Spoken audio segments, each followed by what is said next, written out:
Simulations on LSRTV, the voice of sim racing.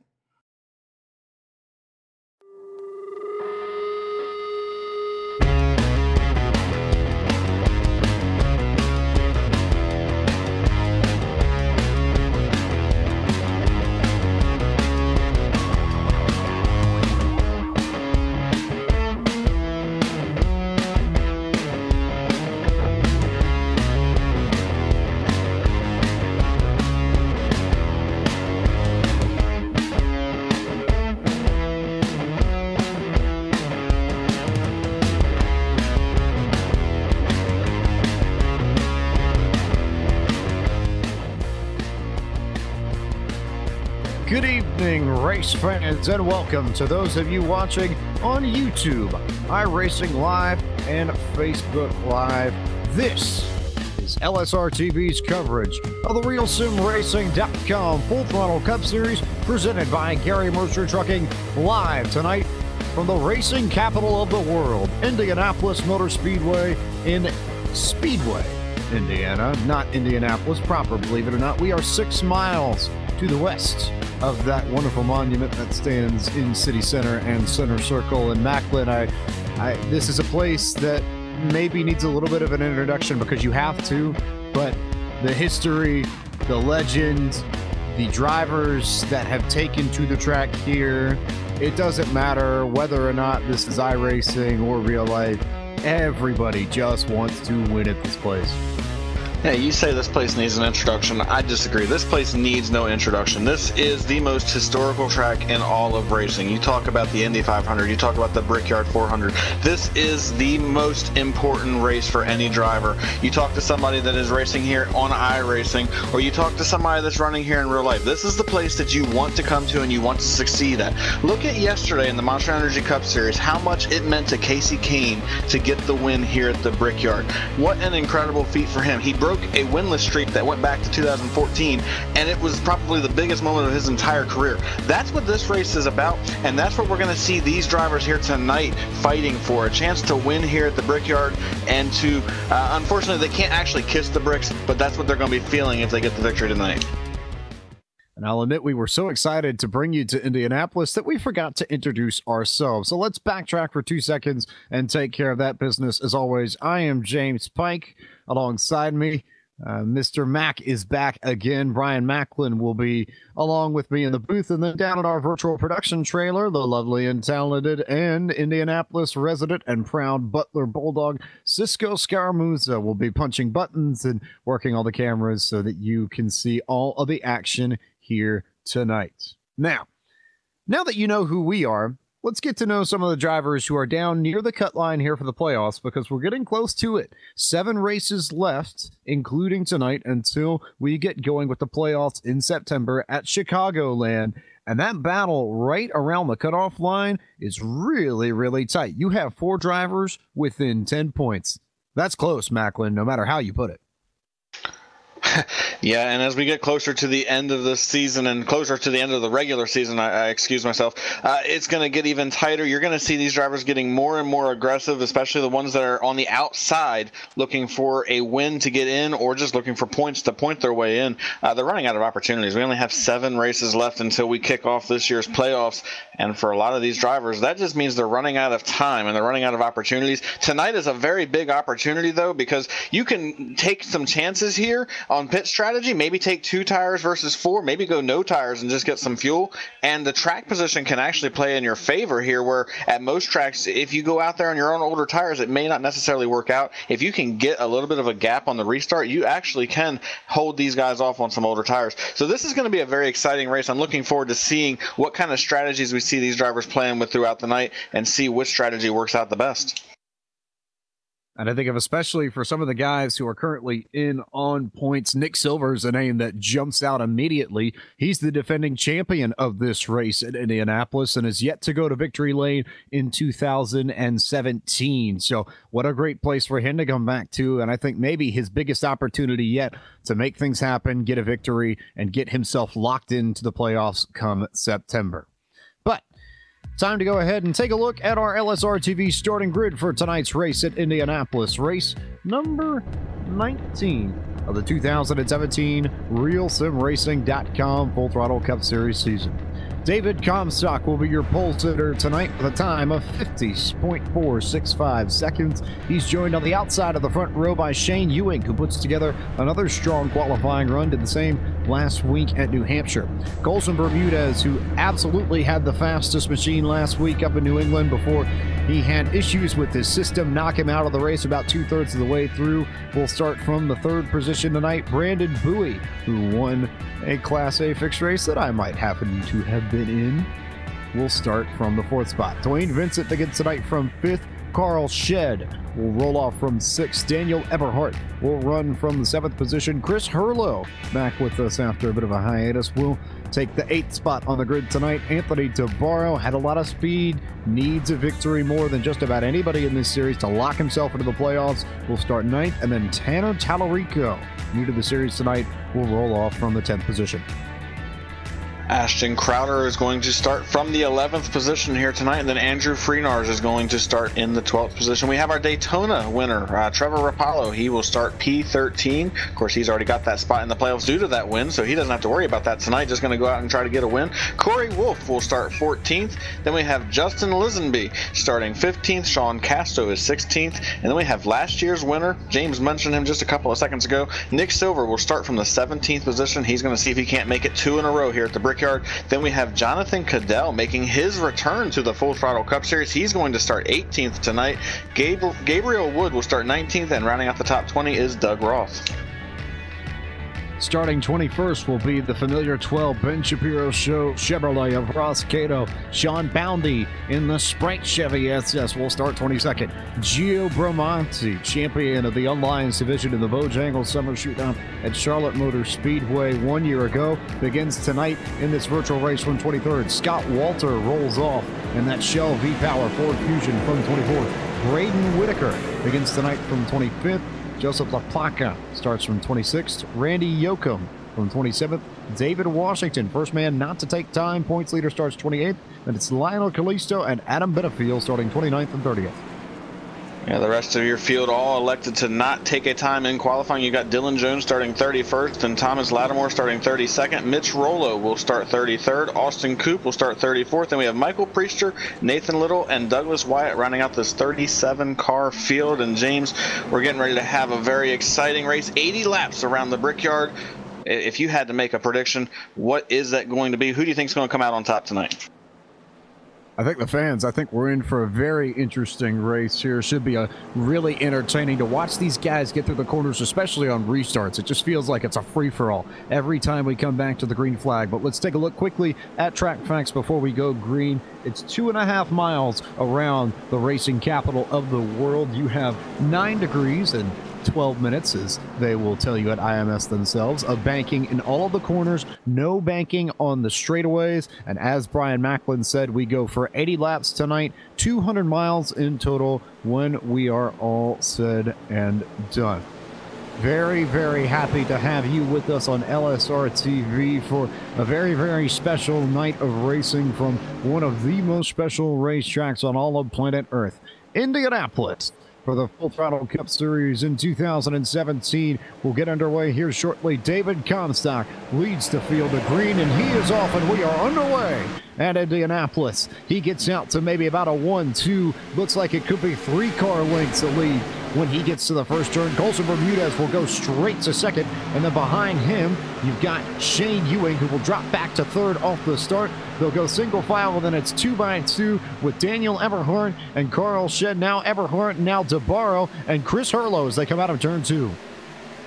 And right now, as they get up to speed, everybody's going to be fighting for the bottom. You see a big block down the back straightaway as Anthony DeBarro threw a block on Ashton Crowder and was able to hold it off now as they head to turn 3 for the first time here tonight. Anthony DeBarro is able to now inch ahead of Ashton Crowder, and he begins to try to work on catching up to the guys in front of them. That's Daniel Eberhardt. And man, if they had a history over the last several races, so going to have to keep an eye on those two. But right now, everybody, once again, just fighting to get to the bottom of the racetrack, and you can see just how quickly things get spread out here. There is such a a big gap between these couple of groups of cars. It's very easy for the guys at the front to get ahead and break that draft and just kind of drive away. As we see David Comstock, he's out there with about a 5-car length advantage over Colson Bermudez, and he is looking really strong here in the opening laps of this thing.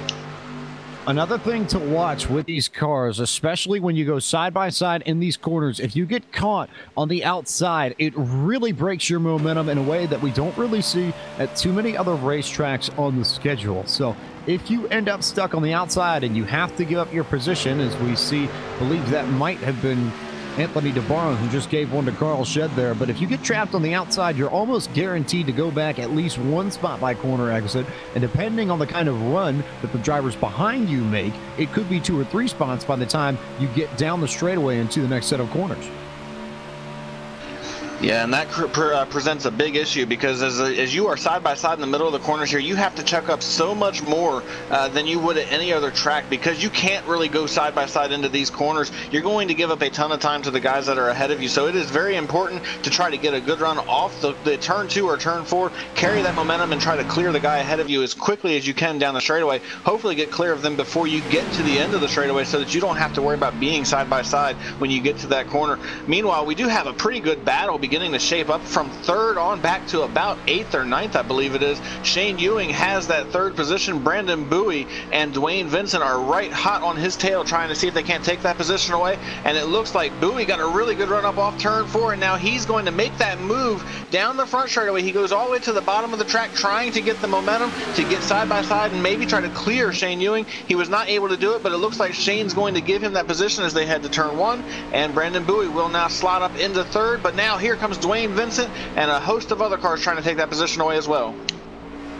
They go side by side in the corner behind him, and I think it's just everybody kind of stacking up as Ewing got kind of stuck there. But Bowie, I think, is one to watch. I personally happen to be in an A-fixed race with him last night, and the one thing I saw over the course of that race, we had a lot of green flag laps toward the end of it, and Bowie was consistently one of the top 3 fastest cars on the long run and had a really good pit strategy that set him up to go grab the win in that race. I think if we can avoid the cautions, Bowie is definitely someone that you need to watch out for. And oh, by the way, I don't think he has a win yet. He's still only in the playoffs on points, so this may be one of the nights that you have to watch out for the 44. He could well lock himself in tonight with points. I asked him about it afterwards, and he said, you know, we'll just go see what happens and see what we can do.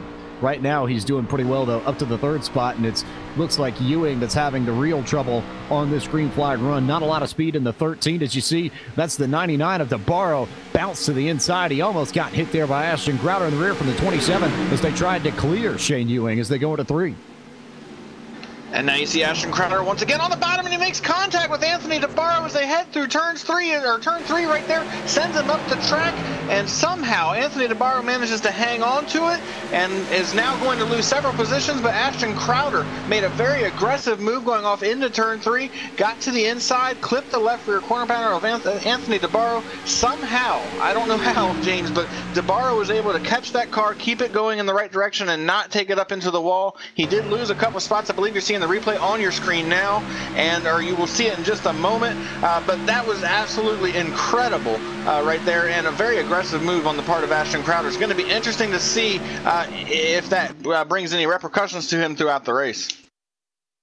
I think that was a case, as you see the replay there, of DeBarro just trying to be too nice. And sometimes that works at Indianapolis, and especially if you're a little bit more strung out, that's okay. But Crowder was not willing to wait. He wants to go and get towards the front of this field, knowing how narrow this track is, knowing how important track position can be, and wasted no time clearing DeBarro once he got out of the groove, and is now going to try and work on Ewing for the 6th position. But if you're a driver, you have to be cognizant of that, especially here early on in green flag runs when the field is bunched up.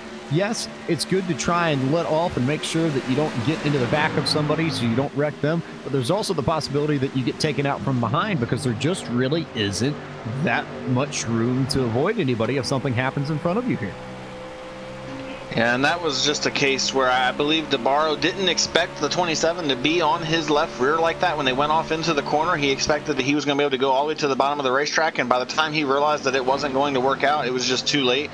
But once again, just absolutely incredible for a driver that has not had a lot of luck this year. I think he finally might have found that golden horseshoe because that had every signs of a pretty big wreck, and he was able to hang on to it. So good for him. He's back there now in the 10th position trying to rebound. He lost about 3 spots when that happened. He's still got some pretty decent speed in the car, and he didn't really lose a ton of track position. Still being up in the top 10, that's a pretty good place to be. So he's all right as of right now. Just got to keep an eye on him and see what's going on.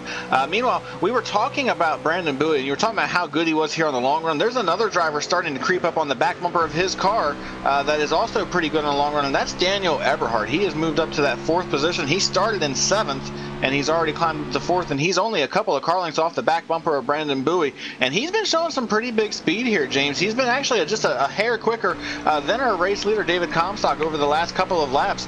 I've got to believe if he can get just a little bit closer, he may be a threat for this lead. You got Eberhardt, Bowie, Bermudez, and Comstock, and they all seem to be bunching up. Doesn't look like Comstock quite has the speed that he did a few laps ago, and I think that's a testament to the way the tires fall off. There's about a 5 to 6 lap range right off the beginning where you've got a lot of grip on these things, and then it falls off, and then we have a yellow flag to change things up. Our first yellow flag of the night here on the 9th lap of 80 in this event. And trying to see what happened here to bring out our first caution. Looks like it was the number 41 machine coming, getting loose off of turn number 4. Nathan Little got sideways coming off the corner and made some pretty heavy contact with the outside wall, and then with the entry to the pit wall. Pretty big wreck there for him. Brings a couple of drivers along with him after the fact. Looks like 3 or 4 cars bounced into that thing at the end of it. Braden Whittaker was involved. It looks like the number 58 of Joseph LaPlaca was involved, and the 8 of Randy Yoakum all got caught up in that wreck, and that's going to bring out our first caution of the day. And James, I'm pretty sure we're going to see just about everybody, if not everybody, on pit road for tires here on the under this caution.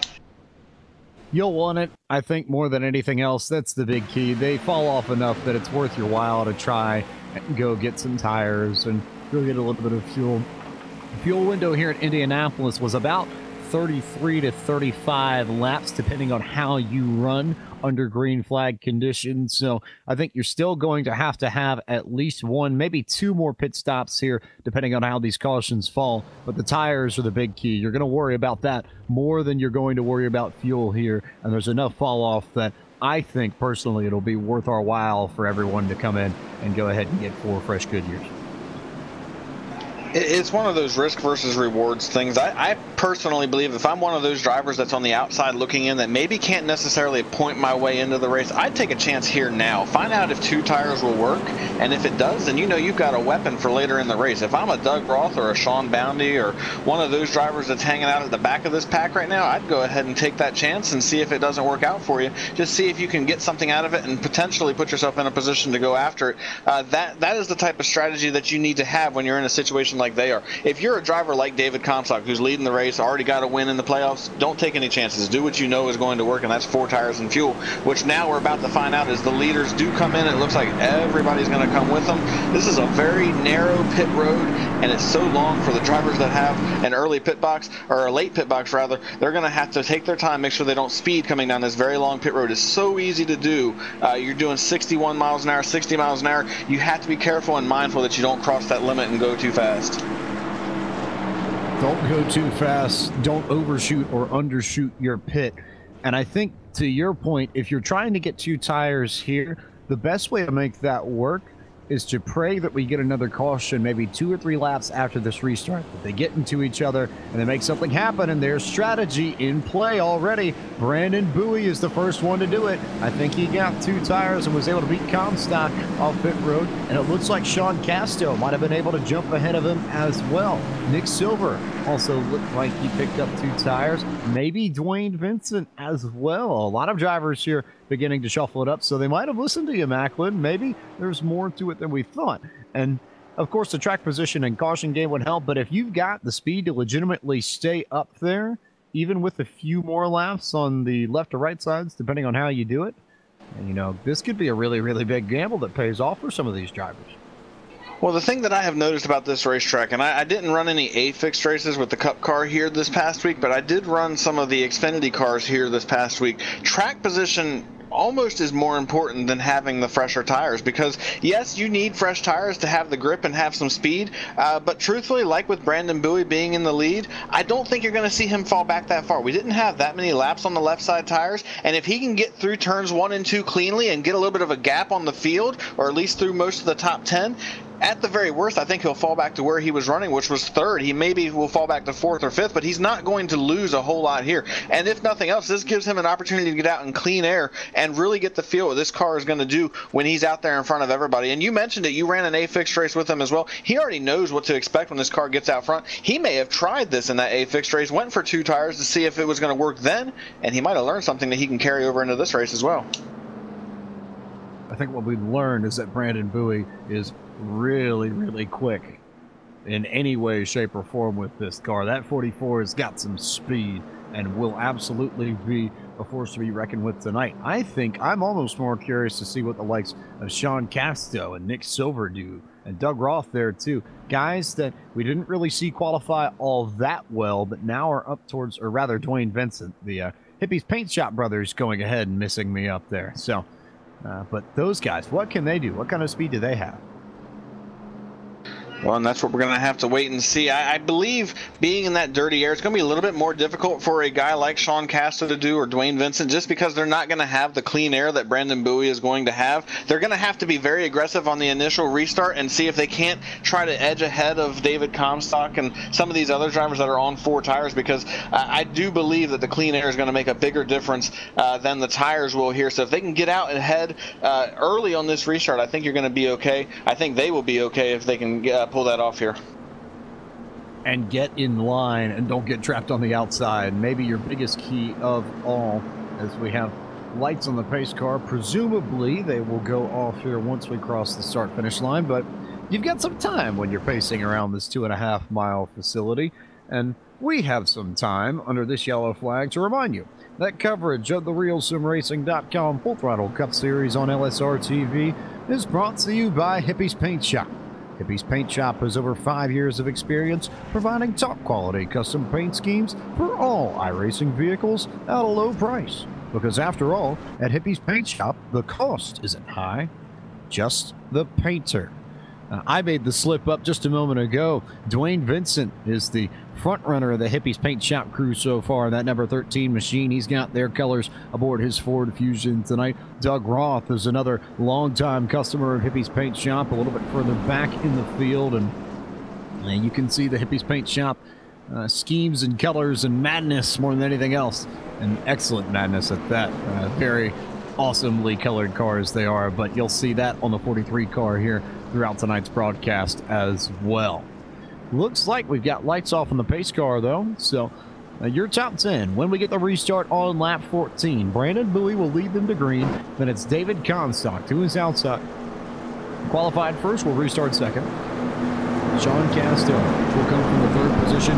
Nick Silver, defending champion here of this race at Indianapolis, restarts from 4th. Daniel Eberhardt will roll from 5th. Dwayne Vincent, the Hippies Paint Shop driver, 6th. Golson Bermudez will try and rebound after last week's should've, could've, did everything but win race. Will restart 7th. Ashton Crowder has come from 11th to 8th. Not really too many big movers this early on in the event, but he's come up as much as anybody else has. Shane Ewing, maybe the fresh tires will help him because that car wasn't handling well. He's fallen from 2nd on the grid to 9th. And then Carl Shedd back to 10th from starting in 6th. So he and Ewing will both try and make up a little bit of ground here when we get back to it. Yeah, just going to have to wait and see what happens here.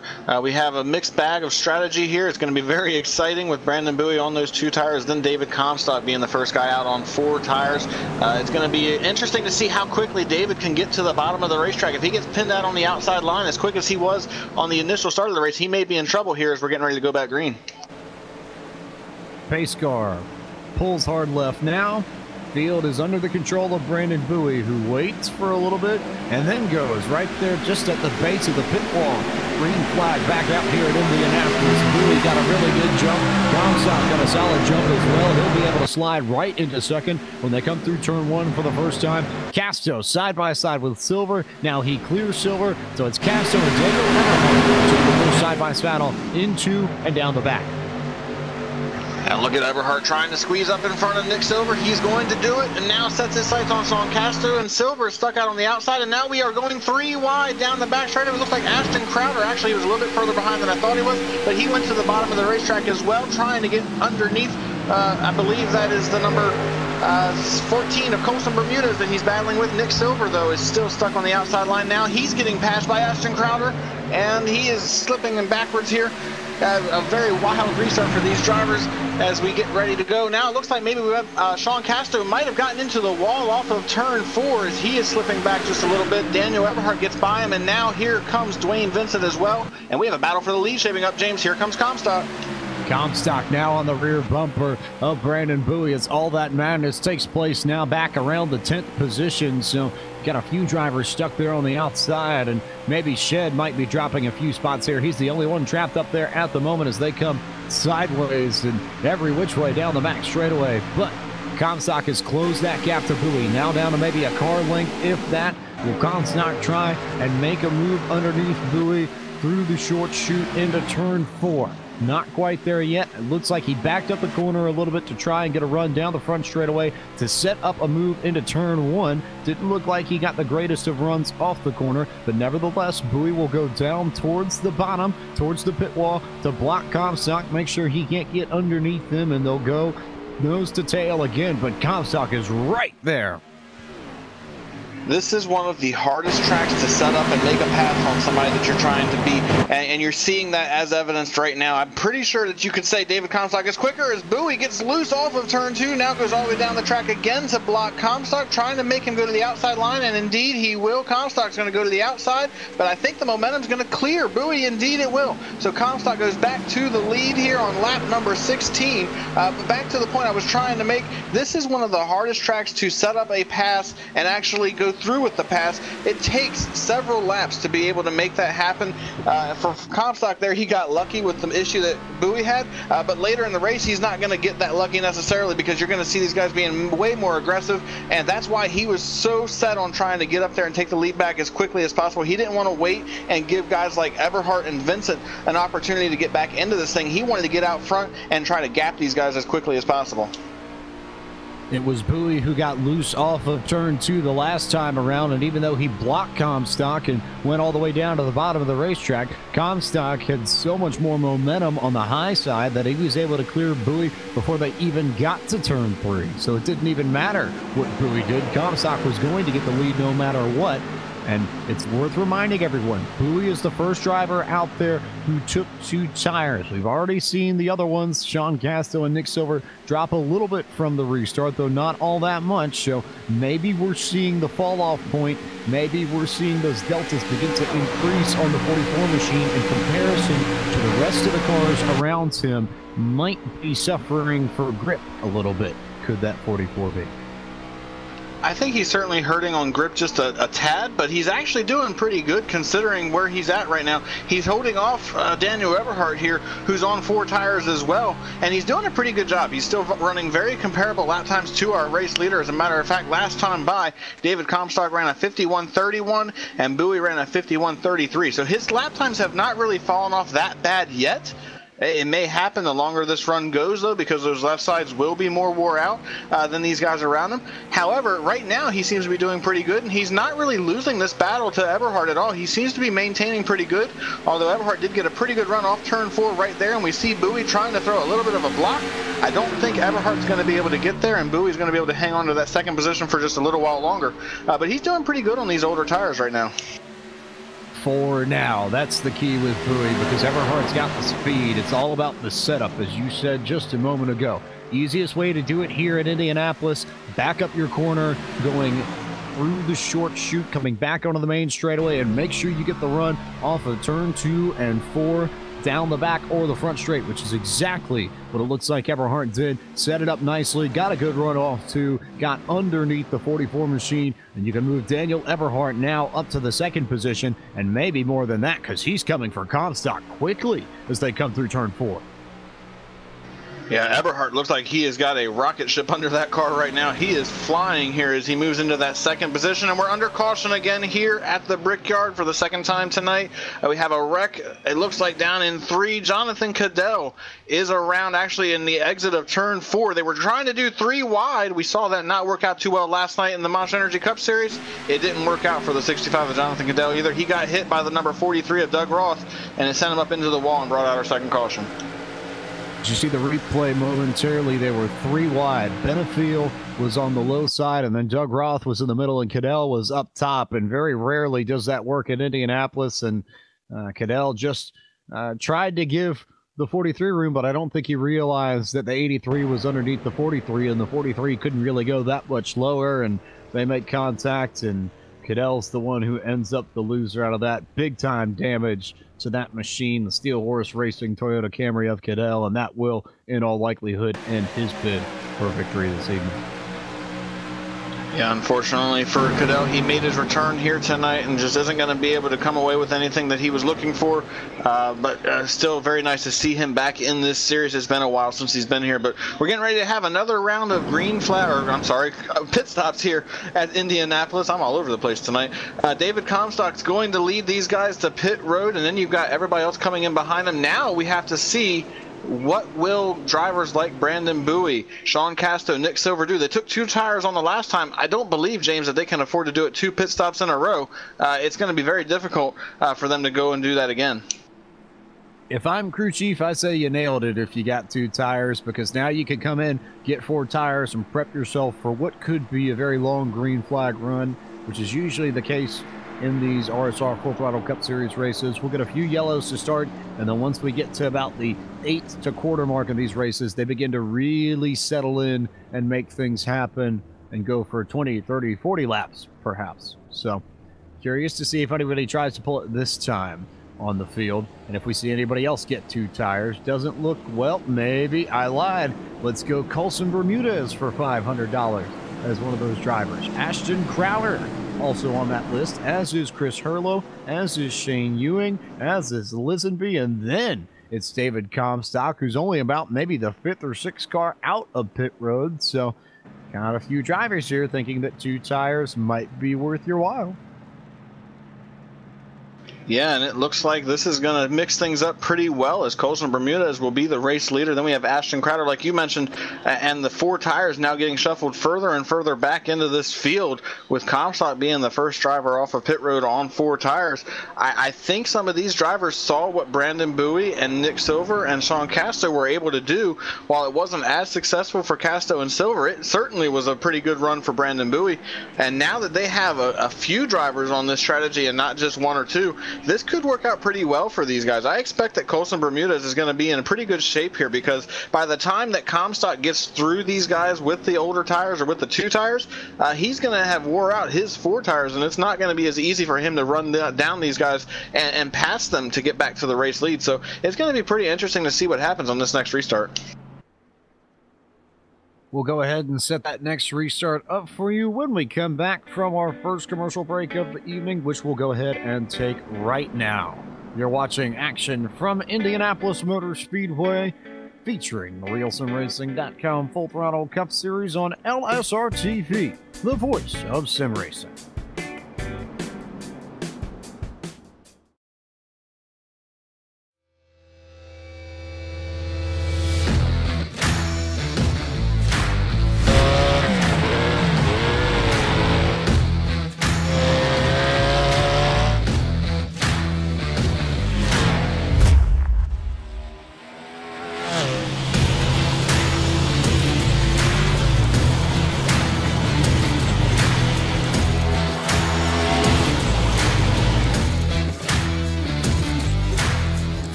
Welcome back to LSRTV's coverage of the RealSimRacing.com Full Throttle Cup Series, live from the Indianapolis Motor Speedway in Speedway, Indiana. About to get our second restart of the evening on lap 24. Your top 10 for that restart will look like this.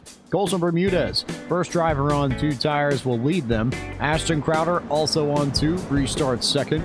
Chris Hurlow is a 2-tire man. He'll be third. Shane Ewing, another 2-tire man, in fourth. Justin Lisenby will restart from 5th. And then David Comstock was the leader before the yellow, is the first man on 4 tires in 6th. Dwayne Vincent will restart 7th. Daniel Eberhardt will go from 8th. Anthony DeBarro restarts from 9th. And then Carl Shedd will roll off from 10th. So, now the question becomes, Macklin, are we going to see them bunch it up and cause another quick yellow again, or do we have the chance to go green flag for a while now? I believe we are getting pretty close to having a long green flag run. This track traditionally has long green flag runs, and I just think that we're about to hit that point of the race where it's going to happen, which means we're going to get to see what these guys on 2 tires have if we can get to that point. This restart's going to be very important for David Comstock, for Daniel Eberhardt, because they're stuck on the outside line. They were the 2 of the faster cars, but they find themselves trapped a few rows back on the outside line. It's not going to be as easy to get to the bottom as it was on the last restart for either of these drivers. So we're going to have to keep our eyes set on those 2 as we get ready to go green. As we get ready to go green, once we take the green flag, we're going to be 24 laps working of 80, nearly past maybe the 3/8 point, if you will, as we get the green flag here. Colson Bermudez jumps away, very strong again. Then it's Crowder in second, side by side. We've got Ewing and Hurlow. Hurlow should clear Ewing, though, to get to third. So now Ewing is stuck up top, and he just got dumped up there. Underneath Ewing goes Justin Lisenby, and David Comstock wasting no time trying to get back to the front of the field. And now Ewing's got absolutely no room to get back down to the inside, and he could go straight to the back really quickly. 3, 4, 5 cars underneath him as they go down the back straightaway.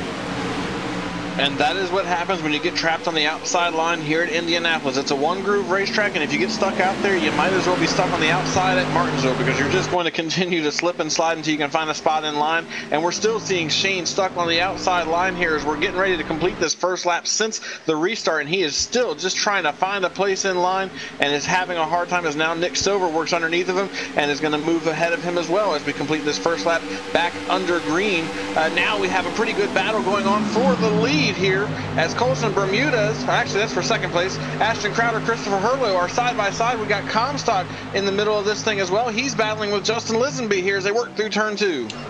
Really tight battling there through 1 and 2, but it looks like they'll make it out okay for the most part.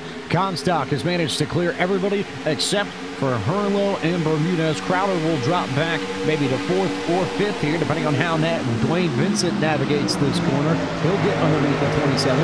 Eberhardt's there, although, looks like Vincent got a little bit loose. They're going to maybe go 3. Okay, they thought about going 3 wide and then thought better of it, thank goodness, because that almost would have been another wreck like what Jonathan Cadell endured only a few laps ago. But back to 2x2 they go, and now it's Eberhardt that's underneath Vincent. Meanwhile, Comstock underneath Hurlow as they go into 1, and battles everywhere. It's Colson Bermudez that's the only one with a little bit of peace at this moment. Oh, we have a wreck off turn 2, a big wreck there. It looked like the number 27 got up into the number 31 of Justin Lisenby, sent him up into the wall, and when that happened, it caused a chain reaction wreck that brought the number 1 machine along. Looks like Sean Casto got involved, a handful of other drivers. I think I saw Lionel Callisto catch a piece of it as well.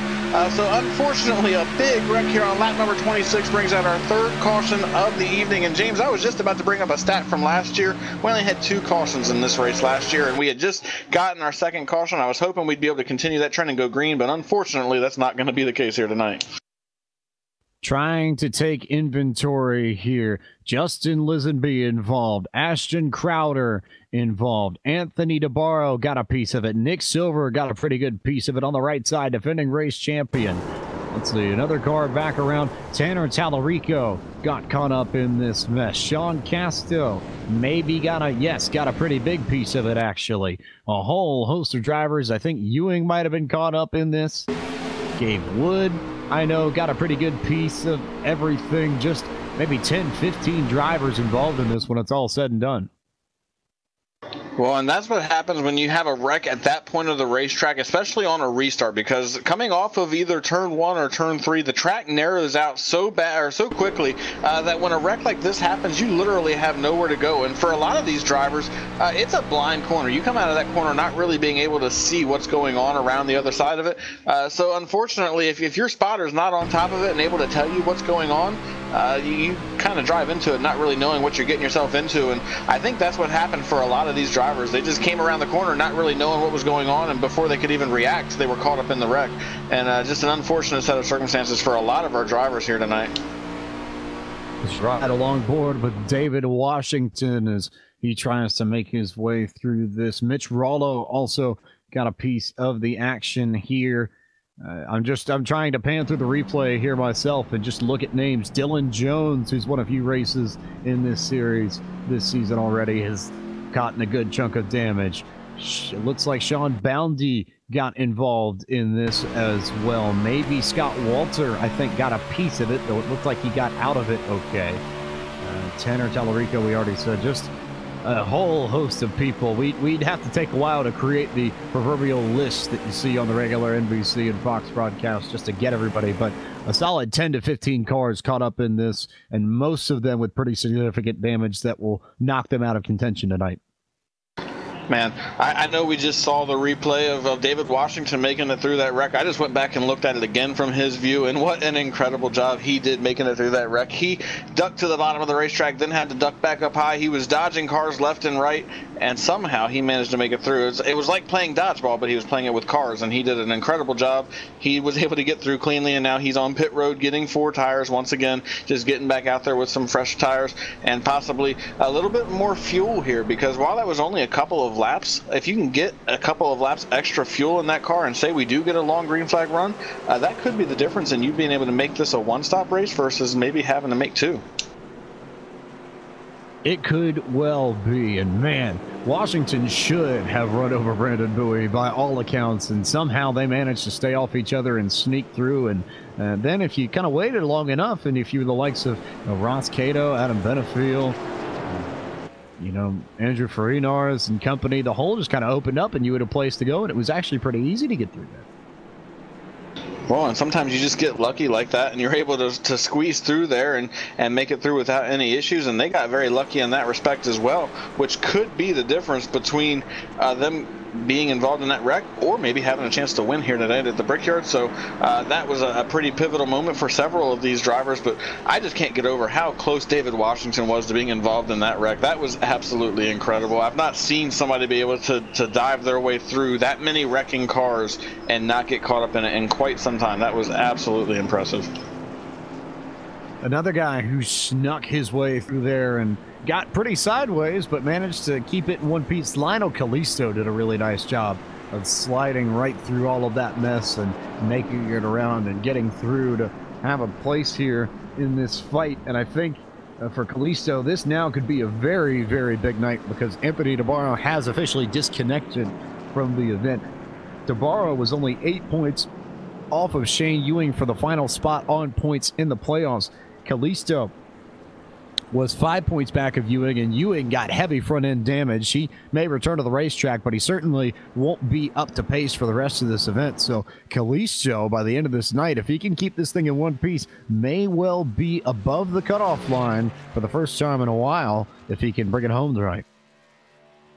Well, and what a moment that would be for Lionel Kalisto, trying to make the playoffs and give himself an opportunity to go up there and battle for the championship. And he's had an up and down season. We talked to him a few weeks ago when he had the good run at Daytona. He's just been looking for some consistency, and he's been trying to get a little bit quicker. And it seems like here in the recent weeks he's begun to show a little bit more speed, and he just continues to get better and better with each week that passes, getting himself ready for these playoffs if he can make it in. And like you mentioned, with having issues for Shane Ewing and Anthony DeBarro, this certainly gives him an opportunity to make up some points, and that's got to be on the back of his mind now as we go through the rest of this race. Try to stay out of trouble, get yourself a good finish. You may not necessarily get up there and battle for the win like you're wanting to, but if you can come out of this thing with a top 10, maybe a top 5, you're going to gain some pretty insurmountable points that could put you in a position where you can make it to the playoffs without any troubles. Another driver who may benefit from all this, just as I look at things, Austin Coop is another one near that cutoff point. 29 points outside at the moment, but he made it through that wreck unscathed as well. So this could be a big night for the driver of the number 6 machine too. I think it was last week that he liked Indianapolis a lot, wanted to spend a lot of time here practicing to try and get a really good setup together for tonight's event. Saw it as a place where he might be able to make up some ground on some people, and here we are now. He looks like he should be in line for a good finish by default because there were a lot of cars taken out in that last wreck. Well, we have a moment under yellow. We'll take a moment to remind you that coverage of the RealSimRacing.com Full Throttle Cup Series is brought to you by Joel Real Timing, the official timing software of LSRTV. Whether you spend your time on the sim behind the wheel, on the pit box, or from the spotter stand, JRT is the go-to software for iRacing timing and scoring analytics. You can get yourself a basic download for free, or you can get the pro version today at joel-real-timing.com.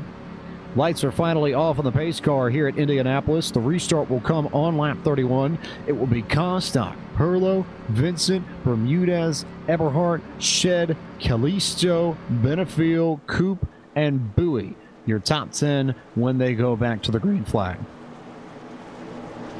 And one thing, I'm not sure if we touched on it at all while this was going on, but Colson Bermudez did give up the race lead. He came to pit road to get some tires, so he's fallen back to that 4th position as a result of that. So going to have to see what happens with him on this restart. Christopher Herlo stayed out on those 2 tires. He's on the outside line here on this restart, so he's going to be in a vulnerable situation here as we get ready to go back green. He's going to need to be fighting for the bottom, just like we see every other restart here. The quicker you can get to the bottom, the better off you are. Get down into that racing groove. The moral of the story and the mantra for your winning driver here tonight, most likely. Green flag now back out in the air. Comstock again with another good restart. He's been on point with every single one he's been in control of, and those he hasn't been in control of all night long. It's about 3 car lengths. And then Dwayne Vincent trying to find his way underneath Herlo. Can he keep the nose alongside the 87? Yes, he can. So they'll go to the bottom, or he'll go to the bottom rather, try and get underneath Herlo. Bermudez gets in a shot, though. Coming out of the corner, Bermudez just about lost control of the car out of turn 2. An impressive job to save it from the 14, but he was almost sideways, had to check up after he checked up to avoid running into the back of Dwayne Vincent there. That all began on a restart as we have another almost wreck going off into turn 3. The number 83 of Adam Benefiel got kicked sideways going off into the corner. Somehow they hang on to it. They're 3 wide now as they're trying to sort through this mess coming off turn 4, and somehow they make it through without another big wreck. That was absolutely incredible as well. But back to what happened with number 87 to Christopher Herlo. That began on the restart, James. When they got going, it looked like Chris may not have gotten through the gears as well as he would have liked. I think he might have actually revved it out when he was trying to go up into 4th gear, and that checked up the outside line, which is what led to the stack up they had in turns 1 and 2. And ultimately, as now we have another wreck as Eberhardt's around off turn 2, and we're back under caution here at Indy. A second big one here at Indianapolis as the racing room runs out once again. David Washington got by the first time but couldn't avoid it the second time. Got into Lionel Callisto on that one. Corey Wolf got caught up in this. Doug Roth got some damage. Scott Walter was involved. I think Nick Silver and Ross Cato were about the only ones that really snuck through and got away. The 33, Gio Bermonti is the other one, I think, that came out without any damage. Sean Gasto got caught up in this. Trevor Rapallo, Scott Walter, Mitch Rollo, Douglas Wyatt. Just looking and trying to see. Shane Ewing again got caught up in all this madness. And most of the folks who might have avoided that first wreck, well, they've got a good chunk of damage from this second big one now at Indianapolis. And one that we were just talking about before this happened was Lionel Callisto. How much of a moment this could have been for him to gain some points and potentially put himself in a position to make the playoffs. Well, he's now sitting on pit road with a destroyed race car, and unfortunately he's not going to get the points he was looking for. I'm pretty sure his night is all but over with here tonight, as he took some pretty heavy hits, and unfortunately, even if he can get back out there, he's going to be so many laps down. I don't know how much he's going to be able to do. One driver that did make it through, he was actually ahead of this before it happened, was Austin Coop, and now he sits as one driver that could potentially benefit in a very big way from yet another big wreck here at Indy, because now pretty much all of the people that he was chasing in the points, they're sitting on pit road or in the garage with heavy damage to their cars. You know, the funny thing about all of this is that it was Daniel Eberhardt going sideways after he got contact from Callisto that really brought out this yellow flag. But Eberhardt just locked it down, brought it to a stop there on the apron, exiting turn 2, and got it turned the right way and going again. And he doesn't really have any damage on that car. So the 90 machine will probably come down to get 4 tires. There may be some fuel as well, but for the most part, Eberhardt's car should be clean to go make a run back towards the front of this field. Well, and talk about being lucky right there, because he easily could have been caught up in that wreck and been sitting on pit road with the rest of these guys, but he was able to get out of the way, and then, like you said, he just locked the brakes down and was able to keep that car out of trouble, and minus maybe a little bit of a ding on the back bumper from where he got hit, he's going to be okay and be able to get back out there. I think he's in a pretty good place. He's going to need to try to get ahead of some of these damaged race cars if he can when he's on pit road, try to sneak ahead of them and get back out there and get some decent track position for the restart. But still, with plenty of laps to go for him to get back into this thing, it certainly is, as we still have about 45 laps left in this race, so we still got a lot of racing left to do. Also, I think give a call here to the driver, the number 37, Giovanni Gramonti, who really had to kind of pick and choose his spots as this wreck unfolded in front of him, but he managed to let everything unfold and then snuck through once everybody had come to a stop. And that 37 is one of a handful of cars, it seems like now, that has come through 2 wrecks and not picked up any damage in either one of them. Well, and I'm just going back and looking at his onboard, and he was far enough back to when this wreck started happening, he was able to just lock it down, get on the brakes, and somehow make it through. He was still rolling at a pretty good pace when he got to the wreck, but he was slow enough to where he was able to control his car in a way where he was able to, much like we saw David Washington do on the last big wreck, he was just able to methodically work his way around the wrecking race cars, get through cleanly, and then go out here and try to do it again.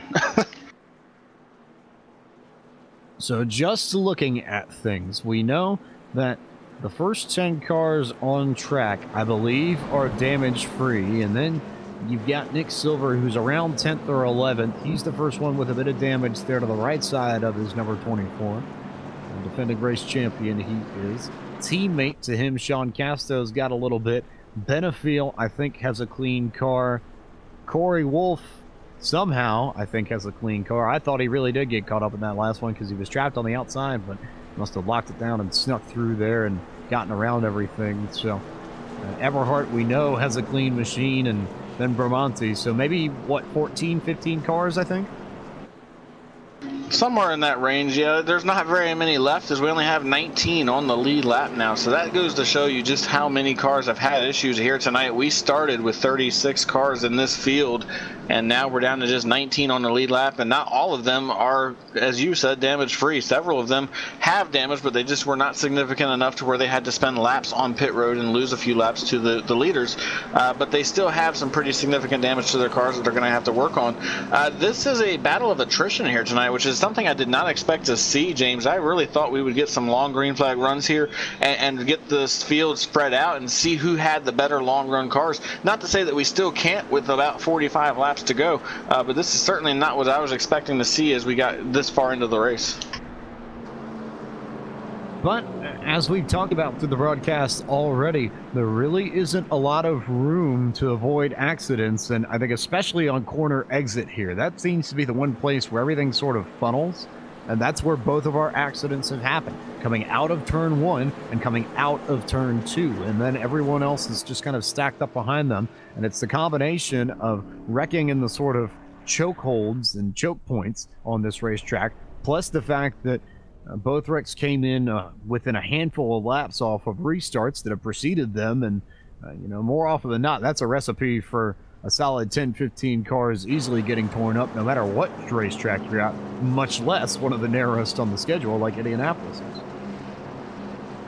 Yeah, and that is a very important thing to remember, is that when wrecks like this happen here, it's just so hard to avoid it. I mean, look at what happened to Kurt Busch yesterday in the Monster Energy Cup Series. I mean, he thought he was going to get through that wreck cleanly. He tried following Jamie McMurray through, and then out of nowhere came Clint Boyer back across the track after hitting the inside wall and just left Kurt with nowhere to go. And that's what we've seen a lot here tonight.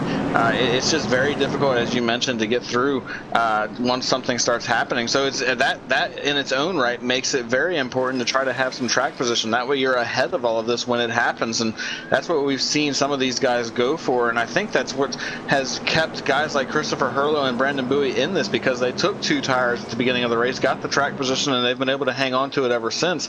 And I think you're going to continue to see that throughout the night. If we have more cautions like this to keep them bunched up, I think you're going to see these guys vying for the track position more so than the fresh tires. You made that point a few times over the first half of this race, and boy, do you look like you've got a pretty good crystal ball now, don't you, Mr. Macklin? The track position was key. I look at Dwayne Vincent, Christopher Hurlow in particular, one guy who really went 2 tires and went all in on that strategy, and has that ever paid off handsomely, because he was right in the heart of where everything happened and where both of those wrecks started before he stayed out. Now he's managed to keep the car clean and in one piece, and he'll be able to restart third behind Dwayne Vincent and David Comstock. By the way, we'll get the restart on lap 37. Comstock, Vincent, Hurlow, Bowie, Bermudez, Coupe, Cato, Vrinas, Silver, Casto. Your top 10. Not too many clean cars left here at Indianapolis, but I don't think Comstock and Vincent will complain all that much. And I think especially Vincent, haven't seen him towards the front of these races much in the 2017 season. After making it to the championship 4 at Homestead last year, would he ever like to seal his place in the 2017 playoffs with a victory? Green flag here will come out now, and Comstock again. Another good restart for the 42. 2, 3, 4, maybe 5 or 6 car lengths to Vincent when they get down to turn 1 for the first time. And Vincent will be able to clear Hurlow, so he'll go to second. Hurlow now trying to slide up the track, block Bowie, go to third, but Bermudez drives right underneath him, and Coupe pulled a huge block job there on Vrinas to get around him and get around Bowie, and now get around Hurlow. Coupe now to the inside of the 87 machine, trying to go grab what I believe would be the 4th position.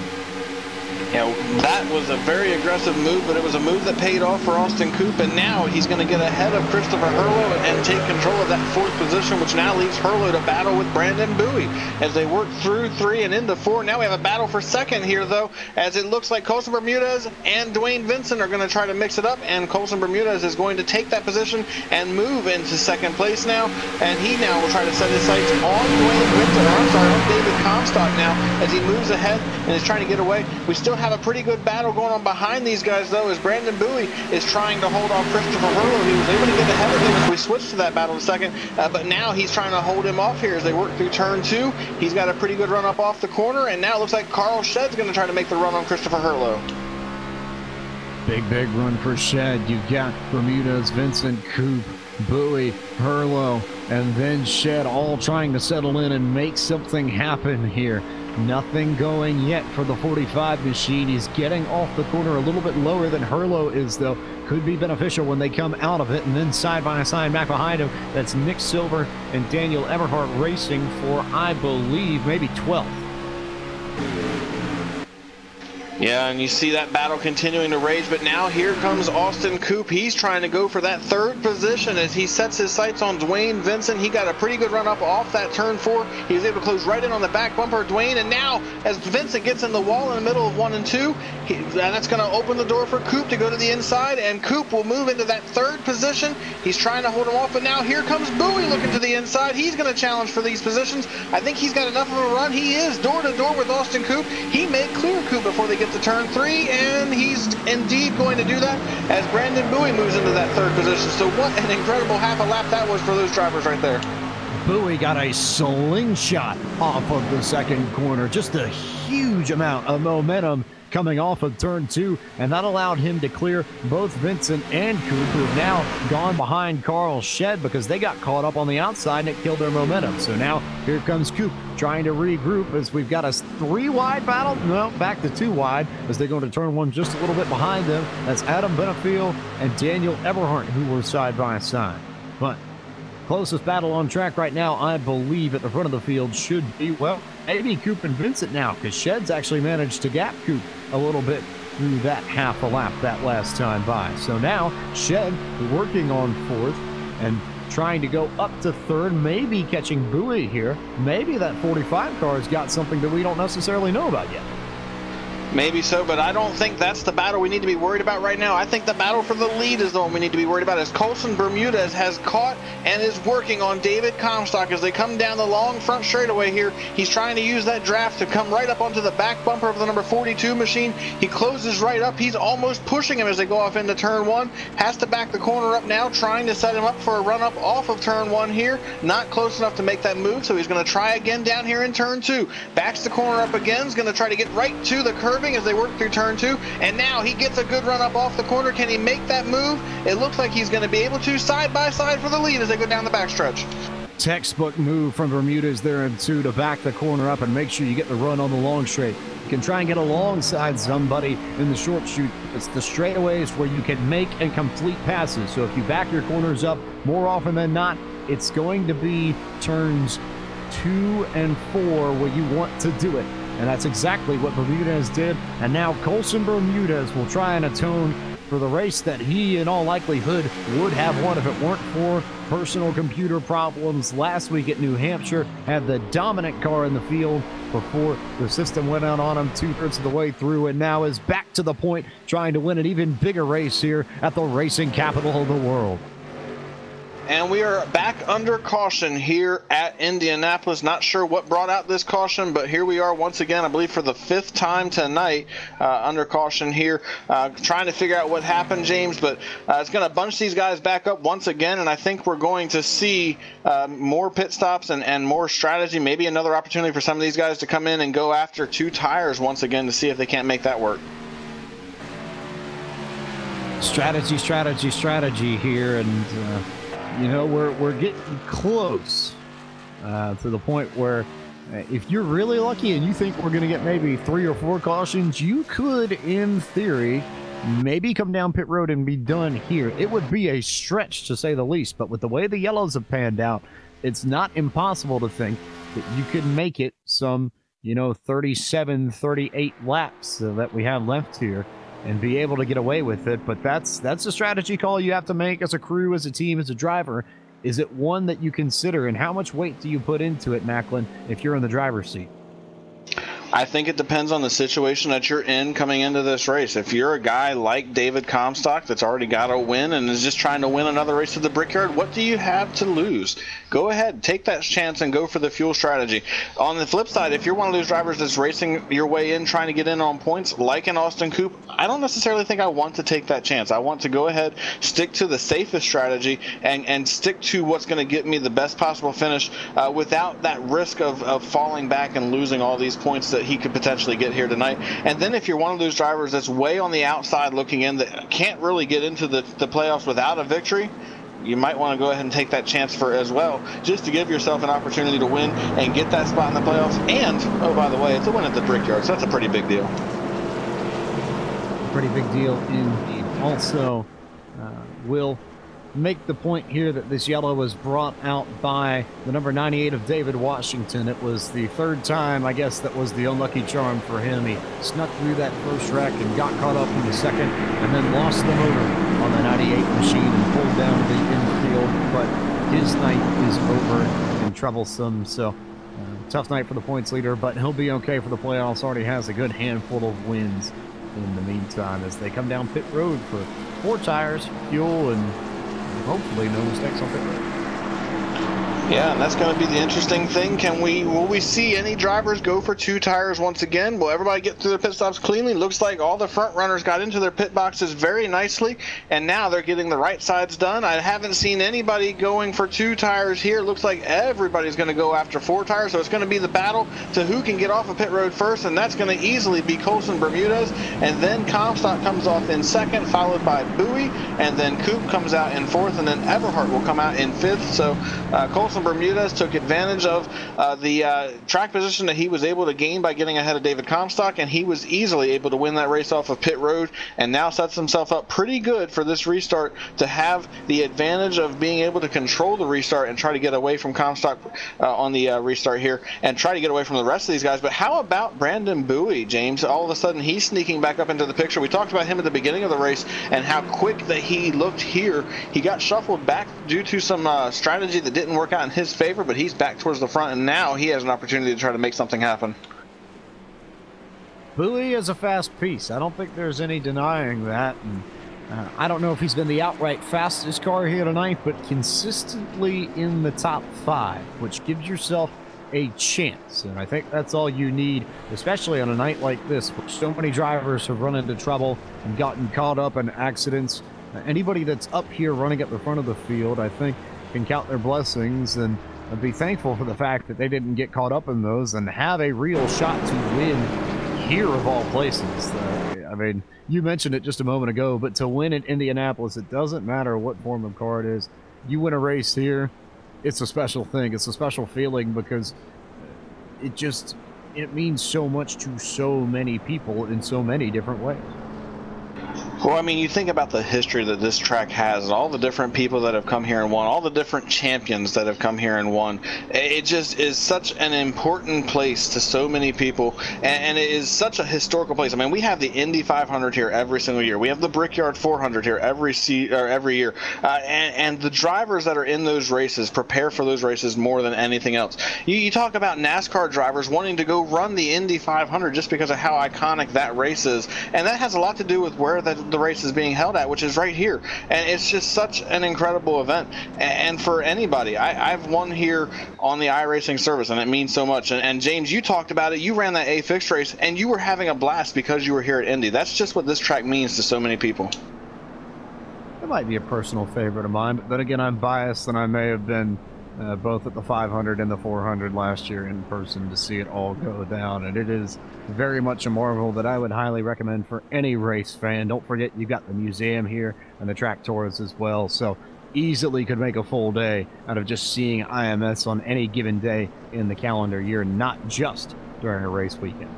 But now that we have a moment, we've crossed the halfway point, and that means it's time to take a look at our iRacing Midway Race Break. Brought to you by iRacing, the leading online racing simulation. Developed from the beginning as a centralized racing and competition service, iRacing organizes, hosts, and officiates races on virtual tracks all around the world. In the fast-paced world of esports, iRacing is a one-stop shop for online racing, with officially sanctioned racing from NASCAR, IndyCar, IMSA, the World of Outlaws, the Cars Tour, USAC, the VLN Endurance Championship, Lock Pond GT, and more.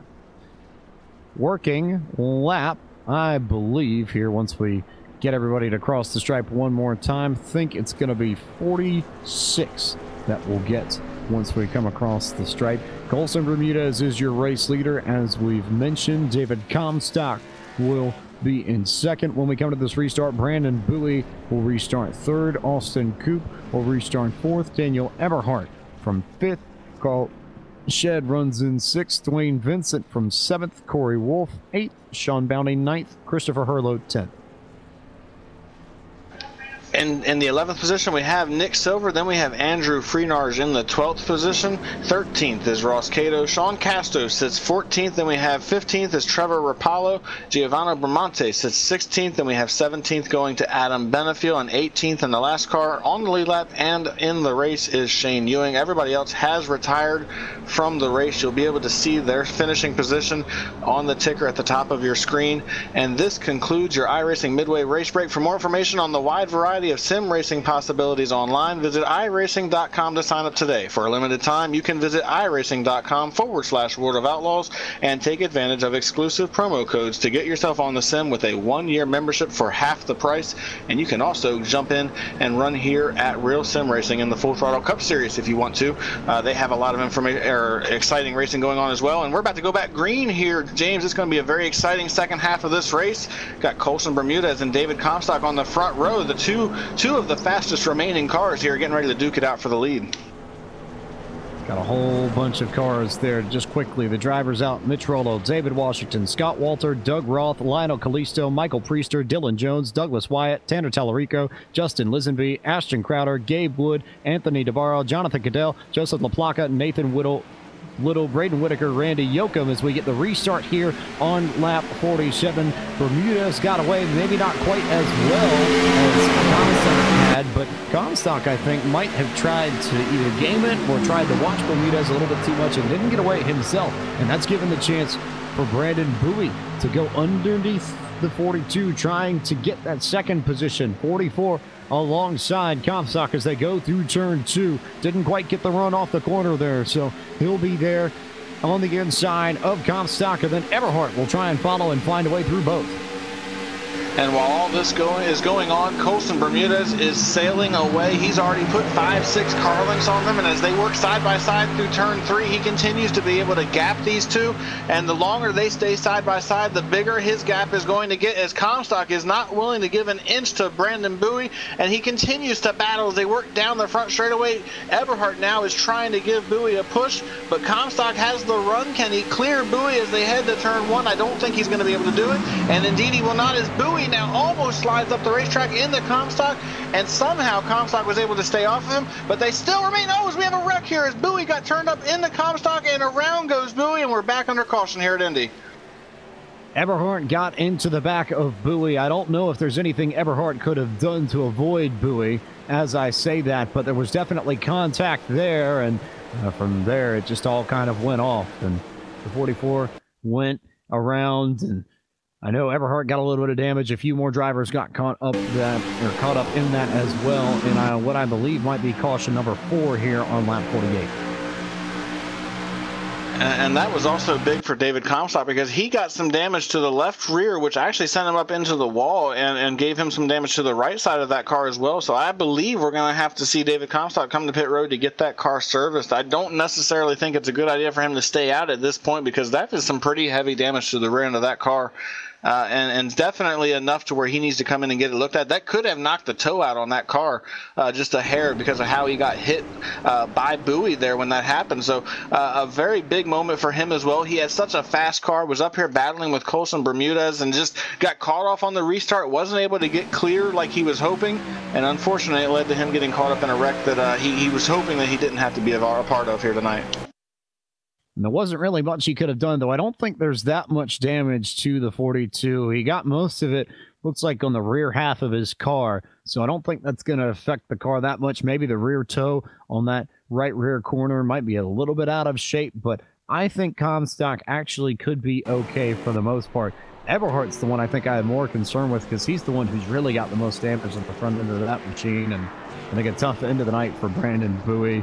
And I couldn't tell. There was one other driver that got caught up in that who managed to make contact with Bowie once it around. Carl Shedd, I think, got a really big piece of it. I think that time it might have been more significant damage than what he had already received. So it could be a tough road for him to slug to get back to the front of the field, too.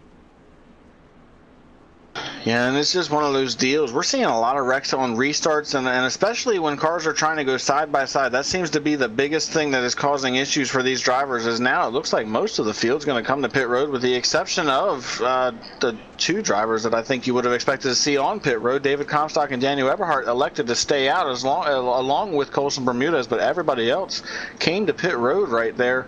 I've got to say I'm kind of surprised by that move, especially for Eberhardt and Comstock. You would think they'd at least want to get the car checked out. There's not not that many cars left on the lead lap to where you couldn't come down, get service, get the car checked out, and still be in an okay position. But everybody else is on pit road. Like you mentioned, Carl Shedd's got some pretty significant front end damage that he's going to have to get worked on. Looks like Dwayne Vincent is also on pit road. Austin Coop came to pit road.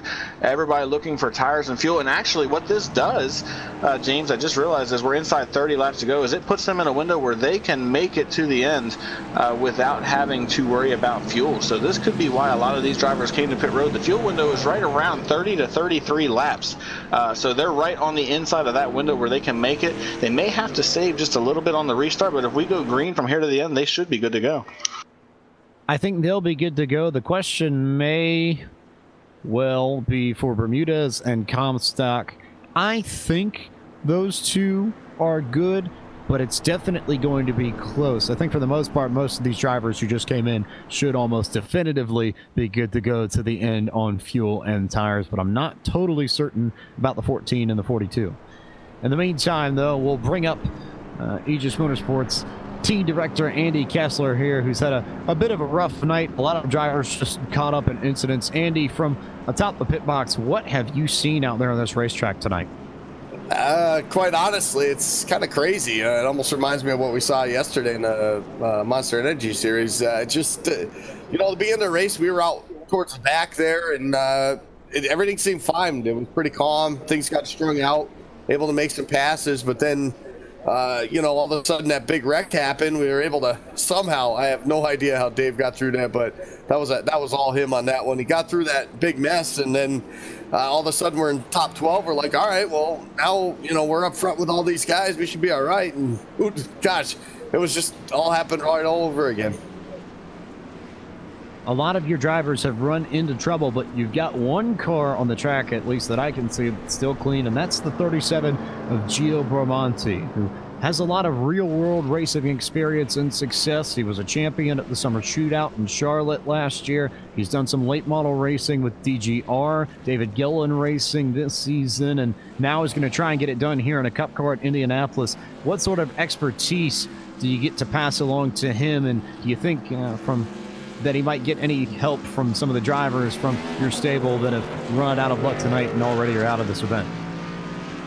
Yeah, he gets listen, he gets a lot of help or coach. Listen, like you said, he's got a lot of real racing experience, which comes to play in the sim like this, but at the same time, driving the sim's a little bit different. So, you know, Dave helps him out a lot at the same time, but really coming into tonight, he wasn't too sure what exactly was going to happen or what he'd be able to get out of it, but so far he's done a good job to stay out of trouble. He's pit at the right times. He's done a really good job here tonight. A real smart race for him being such a rookie in this series. So yeah, we're all rooting for him, hoping to see what he can do here at the end and get himself up there, maybe a good top 5, maybe even a chance to win this thing if he can get some good track position. But there's still some good cars up front.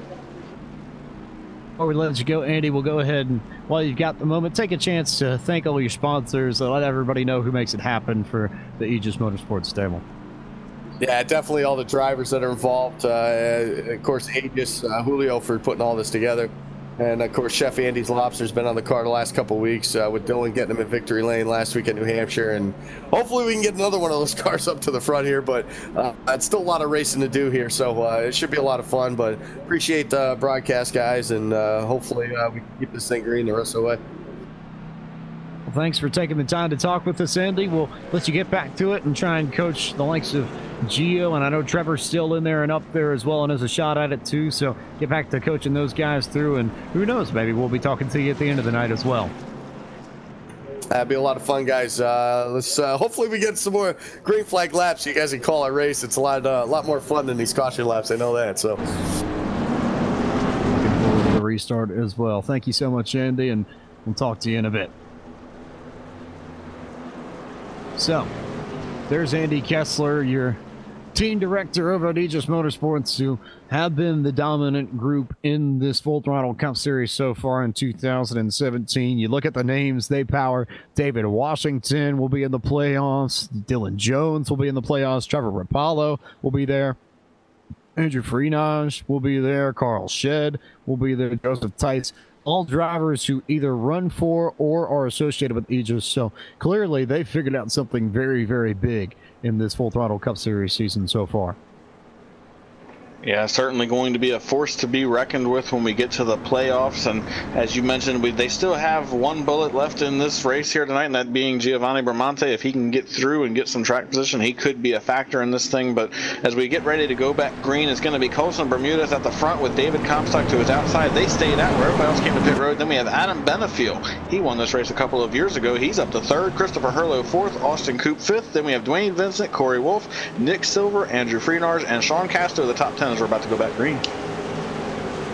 Restart to come on lap 53 of 80. So should have 28 laps to go when they come to the stripe. Bermudez gets away well on this restart. Comstock does too, and then you've got a whole host of cars behind them. Coop is there, Vincent is there, Hurlow is there, Benefiel is there, all drivers who tried to sit out the trouble and make sure they didn't run into any of it on their own, and now beginning to make their charge towards the front of the field now that we've got a little bit clearer racetrack and a little bit more room for these drivers to work with. And Colson Bermudez, David Comstock, they were able to get clear to the inside and get ahead of these guys immediately on the restart, and now they are still sitting first and second. You actually have to look back to a battle between Austin Coop and I believe that's the number 16 machine of Corey Wolf. They're battling just outside of the top 5 as now Coop gets stuck on the outside line. Nick Silver, last year's winner, is trying to work his way by him as they come off turn 4, and looks like Silver is going to be able to. And now here comes Andrew Freenars trying to make something happen down the long straightaway as Coop almost gets into the wall. Had a little bit of a moment down the front straightaway. He was able to keep that car all right, but could have been a pretty scary moment for them. Meanwhile, back towards the front, we have a battle for second. Here comes Adam Benefiel trying to make the move on Comstock, and he will make that move and now finds his way up in the second position. Wonder if the damage on Comstock might be hurting that car now. I have to believe it's hurting Coop. He actually got up into the wall and turned to a little bit, trying to avoid the spinning Brandon Bowie on that last caution. And I think we're beginning to see the effects of that damage come to roost on the 6 machine as he's dropped back since the beginning of the restart. And I think Comstock's beginning to suffer as well. Benefiel has cleared him to second. Hurlow has gone to third. Vincent is up to fourth. And now it's Corey Wolf, who might be next in line to try and get around the 42 machine and go get the 5th position. So all of a sudden, David Comstock has gone from best car in the field, maybe down to a top 5, maybe a top 10 car here in just a few laps.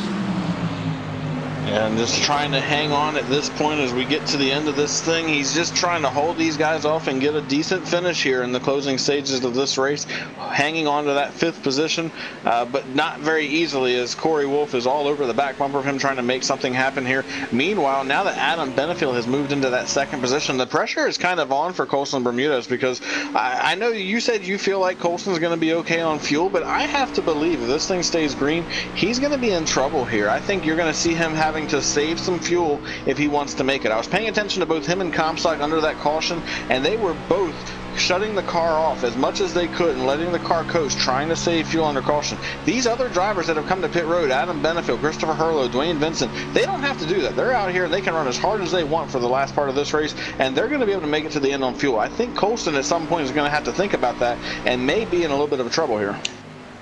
It will be close. I think they'll be okay, but it's going to be very, very close, and they are going to have to be in fuel save mode. Had to have been in fuel save mode, at least under the cautions, and maybe here under the green flag as well. We'll just kind of have to wait and see how that plays out. In the meantime, we can tell you that Corey Wolf has managed to clear David Comstock, so Wolf now goes up into the top 5. Comstock slides back to 6. It's Andrew Freenars who is next in line to try and get around the 42 machine, who I think you might have hit it a little bit. That damage looks like it is slowing that car down, not by a lot. I think it's only maybe 5 miles an hour tops as they go all the way down to the bottom a little bit further back. That, I believe, is Ross Cato, Gio Barmonti, Daniel Everhart, Austin Coop all back in there. But I think we're really beginning to see it now. It's not a lot, but it's enough. Yeah, absolutely. Just an incredible drive for some of these drivers, but just have to wait and see what happens here as we got a pretty good battle shaping up right now with the number 37 of Giovanni Bramante. Here comes Daniel Everhart. They're going to go 3 wide down the back straightaway, and they are trying to make something happen. Ross Cato on the outside line trying to hold these guys off. Who's going to take the position? Who's going to make it work? And it looks like Daniel Everhart's going to come out on top here. Everhart now side by side with Cato through the short chute. Coop down to the bottom, going to try and follow Bramante, who's now underneath the 12 machine. Bramante got a little bit loose out the corner. Coop, I think, might have been even more loose out the corner because I saw Sean Castro wiggle way down to the bottom of the racetrack just to get around him. So Coop slides back a little bit further, but all these drivers ahead of him now clearing him.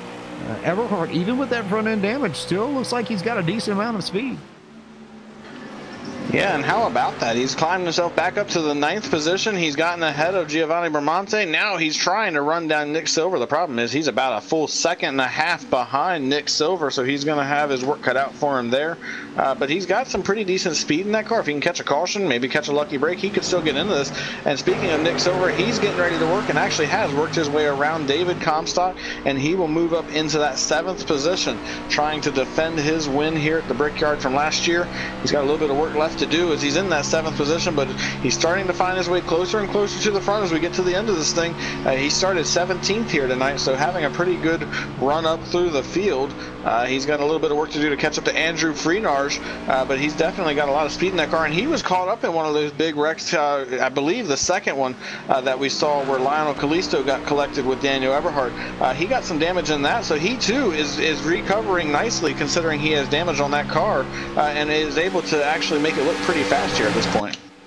Of all the damaged cars, I think Silver got away with it better than anybody else because the majority of the damage was on the right side, but not on the nose. So it's only really affecting the side forge on that 24 machine. It doesn't look like it's as bad even as David Comstock says.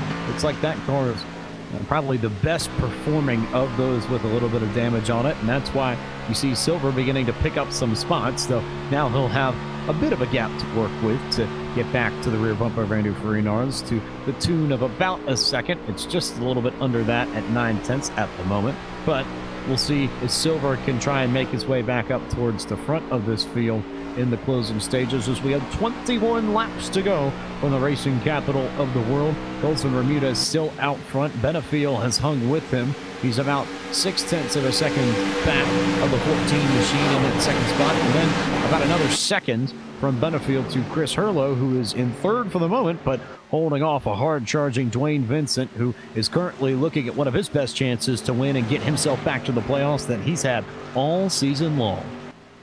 Yeah, Dwayne has had a lot of speed at several tracks this season, but just has not had the results that he's been looking for. Only 5 top 5 finishes so far this season for Dwayne Vincent, so definitely not having the season that I think he expected and many of our viewers expected him to have, especially as a driver that has won this championship in the past and is trying to go up there and steal another one here. Having a very solid run here, running in that 4th position like you mentioned, chasing down Christopher Hurlow, trying to go after 3rd. And definitely putting himself in a position where if some things go haywire towards the end of this thing, he could be that guy that just sneaks up there and steals one here at the end of this. Could well be, but I think you're going to have to get to Benefiel no matter what, because he, we know, should be good to the end on fuel. Bermudez, I think you're right, is going to have to back it up a tad, and Benefiel may be the one in the catbird seat at the moment. So if you can find a way to get around Hurlow, if you are Vincent, that certainly makes it a lot easier. It's a pretty simple math equation at that point. Just go get the guy ahead of you because that's the guy you're racing for what could be a victory if we go green the rest of the way. Well, and for Adam Benefiel, he won this race in 2014, and he knows how to get the job done here at Indy. He's a very talented driver, running a part-time schedule in the Full Throttle Cup Series. He's already got a win this season as well. He won back at the beginning of the season. So he's just out here looking for another victory to add to his cap, and he's got the speed. He's right there on the back bumper of Colson Bermudez here, about a half a second behind him. Why not put some pressure on him? See if you can't make Colson run harder than he wants to run, burn up a little bit more fuel, and at the same time, you know you've got fresher tires because you were on pit road more recently. You're in a pretty good spot if you're Adam Benefiel, I believe. Just run as hard as you need to run.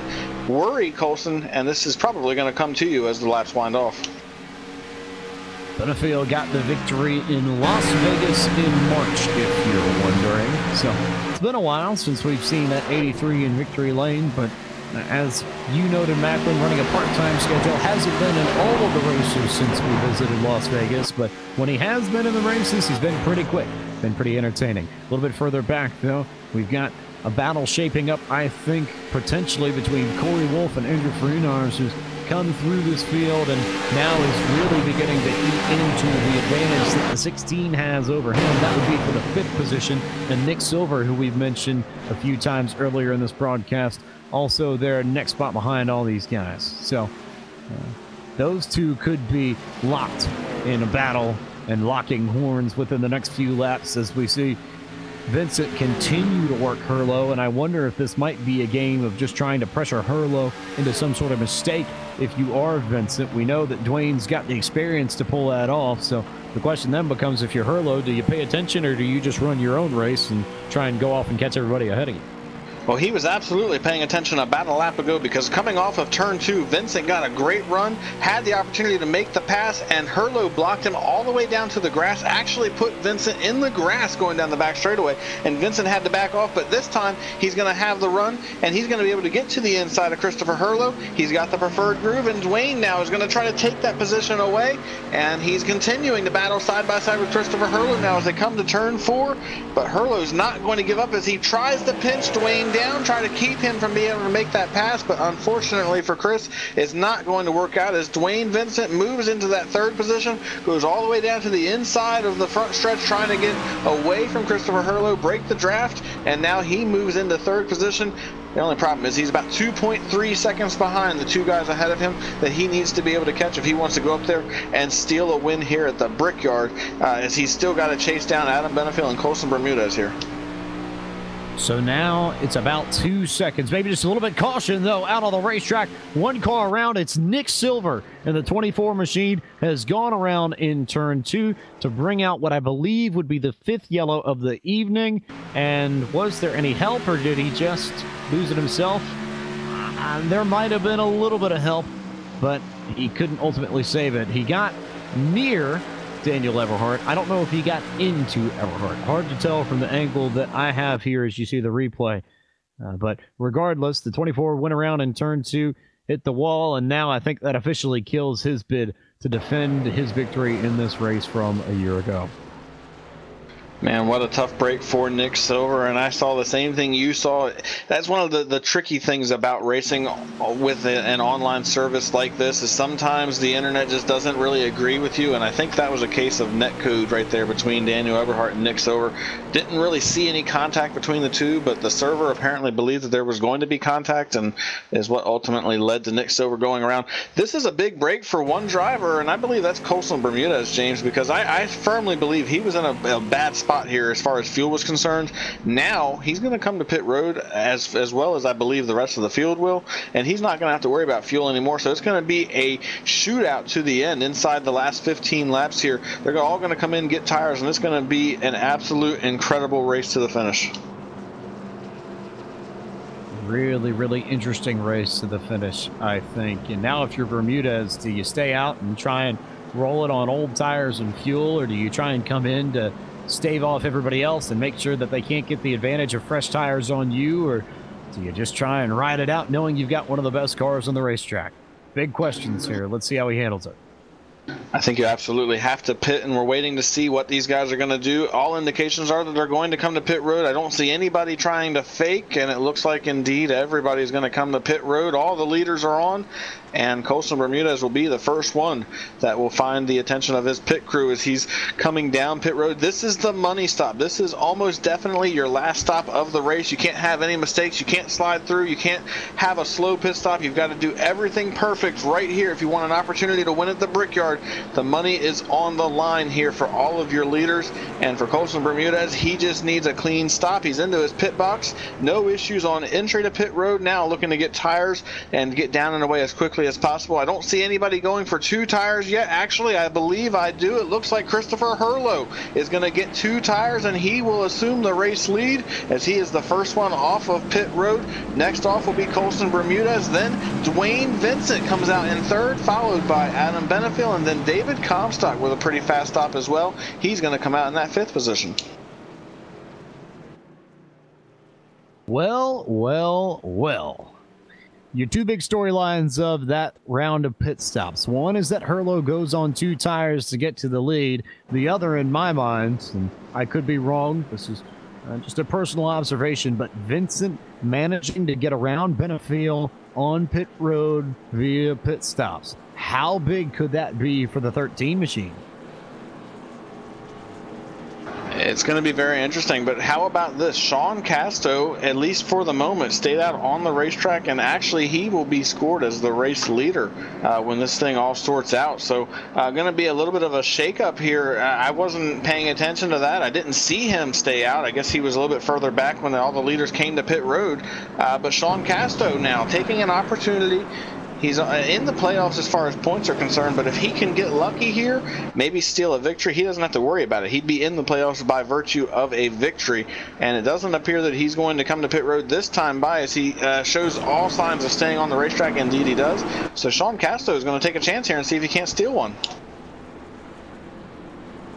Could he? Could he? And can you save enough tire and or have enough tire in the last 10 laps to get around and make it happen? It'll be close. It'll be interesting. You just have to block. I think that's the big thing. You have to be all over this racetrack if you're Casto and make sure that nobody gets in your way. Or, although you're running out of laps to make this strategy work, if we get a yellow right off of the restart, maybe he comes down, gets tires, and works his way back up. I don't know. I don't think you have time to come back to pit road. At this point, you've made your bed. Now you've got to lay in it. And this is just one of those things where you take this chance. You know what the chances are of it actually panning out. But he really doesn't have much to lose. He's in a pretty comfortable place as far as the points are concerned. He's got a pretty decent gap on the guys that are behind him in the points. So not really anything to worry about there. And with all the guys that have had issues here tonight, why not take a chance? At the very worst, you're going to finish just outside of the top 15 if you just fall back to that point. Go for it. Take a chance. If it doesn't work out, you're still going to get a good points day. You're still going to be in a pretty good position. And you might get lucky and steal one here and win at the Brickyard. Might well just. And what a big win that would be for Casto if he can come to victory lane and find a way to hold off everybody. He's in on points as it stands and in a pretty good position, a few races to the good of the cutoff line actually, but nothing like actually winning a race, and to win here of all places. As far as I'm concerned, the only other places that might hold a candle to this in terms of prestige are Daytona and Darlington. So you can get it done here. It's got to be a pretty important victory for your Full Throttle Cup Series career and your sim career as well. Yeah, this is absolutely one of the biggest tracks you can win at. Next to, like you said, Darlington, Daytona, tracks like that, you want to win here at Indy. You want to notch that one off and be able to say that you did it and kiss the virtual brick, so to speak, here at Indianapolis. So it's a big deal for these drivers, and I like the chance that Sean's taking. I also like the chance that Christopher Hurlow's taking. I'm not sure it's going to work out for either of these drivers, but that's what this place means to these guys. That's what a win here at Indianapolis means. And I applaud the effort. Go for it, see what happens, and give it your all here on this restart, because you just never know what's going to happen. We could have another very chaotic restart like we saw towards the beginning of this race that could definitely lead to an opportunity. Like you mentioned, if we get a couple of quick cautions here, Sean Casto could end up stealing this thing. So I applaud this effort, and I hope that it works out for these guys. It's going to be a very exciting restart and a very exciting run to the finish. Very quickly, we'll remind you that coverage of the RealSimRacing.com Full Throttle Cup Series is brought to you by Joel Real Timing, the official timing software of LSRTV. Whether you spend your time on the sim, behind the wheel, on the pit box, or from the spotter stand, JRT is the go-to software for iRacing timing and scoring analytics. Get yourself a basic download for free, or get the pro version today at joel-real-timing.com. 11 laps to go when they get the green flag. Your top 10 for the restart are as follows: Casto, Hurlow, Bermudez, Vincent, Benefiel, Comstock, Eberhardt, Bowie, Wolf, and Bromonti. Could be in for a very entertaining last handful of laps. Will they have as many cautions as the last 10 laps in the Cup race had, though? And one more reminder here before we get the green. It will be... Oh, well, I take that back. We need to get everybody sorted, so they've extended the caution another lap, which gives us a little bit more time to mention that if we hit the, I believe it's actually 4 or 5 It depends here because it's Indianapolis and because it's so big. Normally it's 5 laps to go, that if you get a caution inside that margin, then you will be good to go to the end under yellow, and the race won't resume under green. But I believe here at Indy it might actually be 4 laps. So be watching around that lap 75, lap 76 range. If we get to 77, though, it's a guarantee we will not see the green flag again should we get a yellow flag between there and the end of the race. So all things to watch out for. And if you're Sean Casto and Christopher Hurlow, Brian, you're just driving like you stole it and like expletives that I can't say on the broadcast. Yeah, you've got to go out here and just drive that car as hard as you can. Don't think about the guys that are on fresh tires behind you. Just go out there, hit your marks, hope that things work out the best for you, and just pray that it turns out good in your favor. It's going to be a very interesting restart. I think for Christopher Hurlow, the goal here is he's got to get clear to the inside before anybody gets to him. He's got to get ahead of Colson Bermudez. He cannot let any of those drivers get ahead of him, because those 2 tires are not going to do well once he gets pinned out on the outside line. You could almost make the outside line work on 4 tires, but you get pinned out there on 2 tires, you're going to be in for a ride. So if he can get clear to the bottom before they get to turn 1, be able to get a run on Sean Casto and try to pin him out there, he might have an opportunity to try to steal this thing. He's just going to have to be very careful in this restart and try to get going as quickly as possible. So the lights are now off one more time, and now we get our restart, which will come instead with 10 laps to go. They begin lap 71 when they cross the stripe. Sean Casto to lead them to the green for what could be the final restart of the race. He goes. We're back underway. Bermudez got a pretty good jump. He's already going to be alongside Hurlow, and that's bad news for Casto as they come down the front straightaway. He'll make it down to the turn 1 for the first time, and Casto is going to have to block already because Bermudez is right there. He's going to go try and get underneath the 52. He's already there. Bermudez, Hurlow in the wall as they come out on turn 1. Bermudez underneath Castro, and Colson Bermudez now back to the point. Benefield now racing for second. Benefield trying to get past Sean Casto as they fan out down the back straightaway. Everybody's trying to gain positions here. You've got Eberhardt battling with Comstock. You've got Vincent trying to follow through to get past Casto.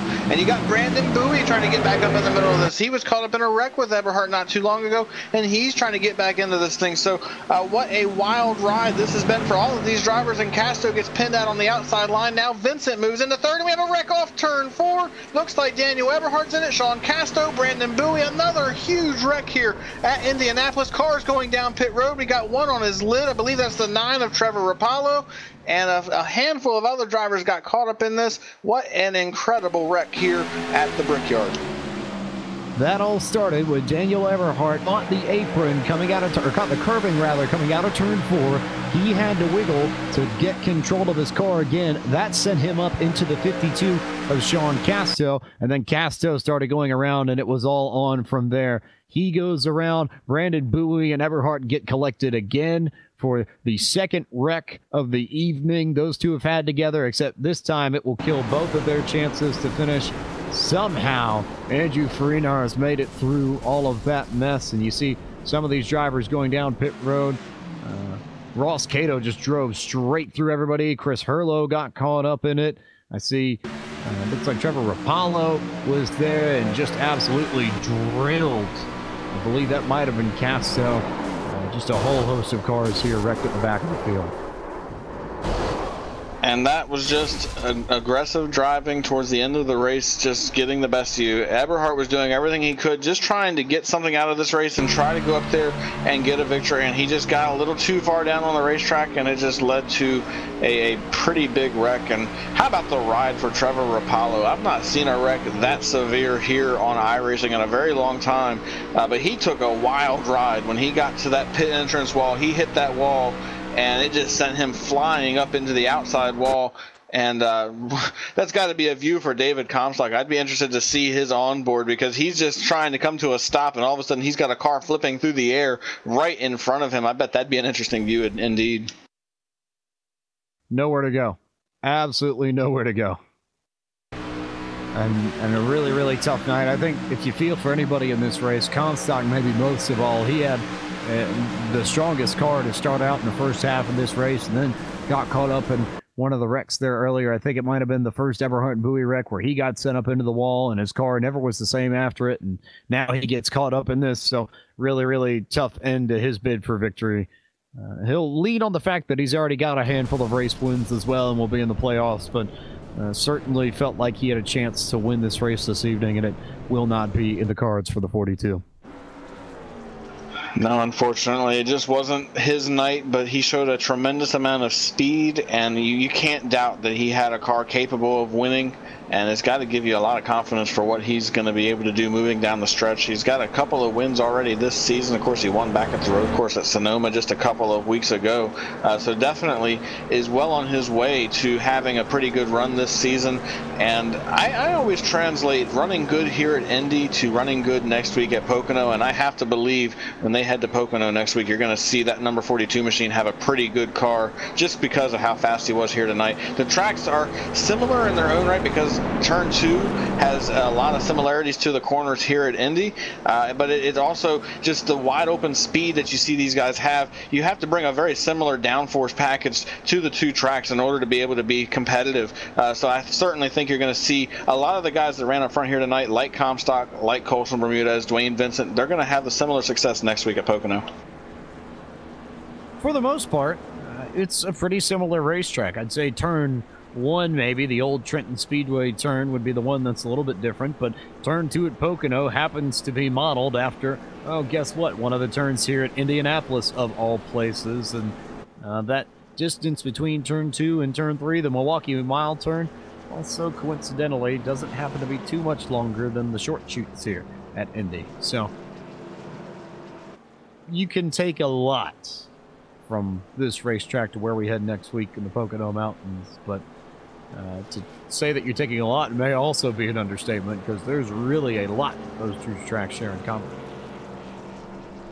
Absolutely, and that's a very fun track to go to and to be a part of, and I look forward to the racing there. They get pretty spread out, and we may see a little bit of shifting going on there next week because they can typically shift going off into turn 1 and into turn 3 to kind of give the car a little bit more speed coming out of the corners, which is going to make things interesting because that brings a whole new element to the race. You have to be very careful when you shift. It could potentially not only just blow up the motor, but you get the car revved up too quickly, it could spin you out and cause a wreck. So I think that in its own right is going to make next week kind of exciting and add an element to the race that we're going to have to pay attention to.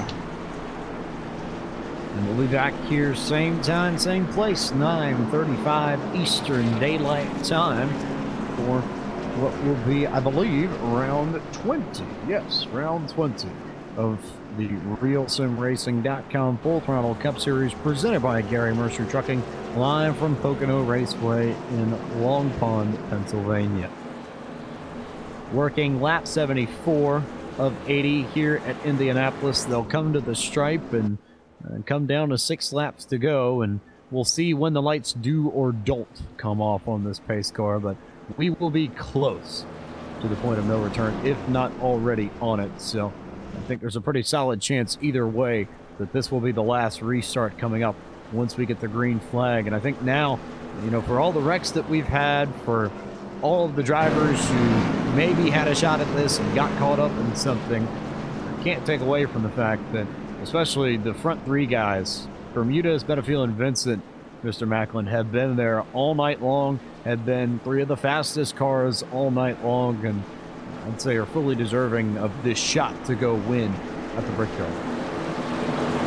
And you can't deny that at all. Colson Bermudez has done a really good job. He started 3rd. He's managed, like you said, to be up front pretty much all night long. How about Adam Benefiel, though? He started 30th, and he did not have the track position that these other guys had. Had to work his way through a couple of the really big wrecks at the beginning of the race, but once he got the track position, he has been a force to be reckoned with, and now he's up here with an opportunity to try to win his 2nd race here at the Brickyard in the Full Throttle Cup Series. And then Dwayne Vincent, just looking for his first win of the season. What a way to get it. He could have like a a Casey Kane almost type season here, or win if he could get this race here tonight.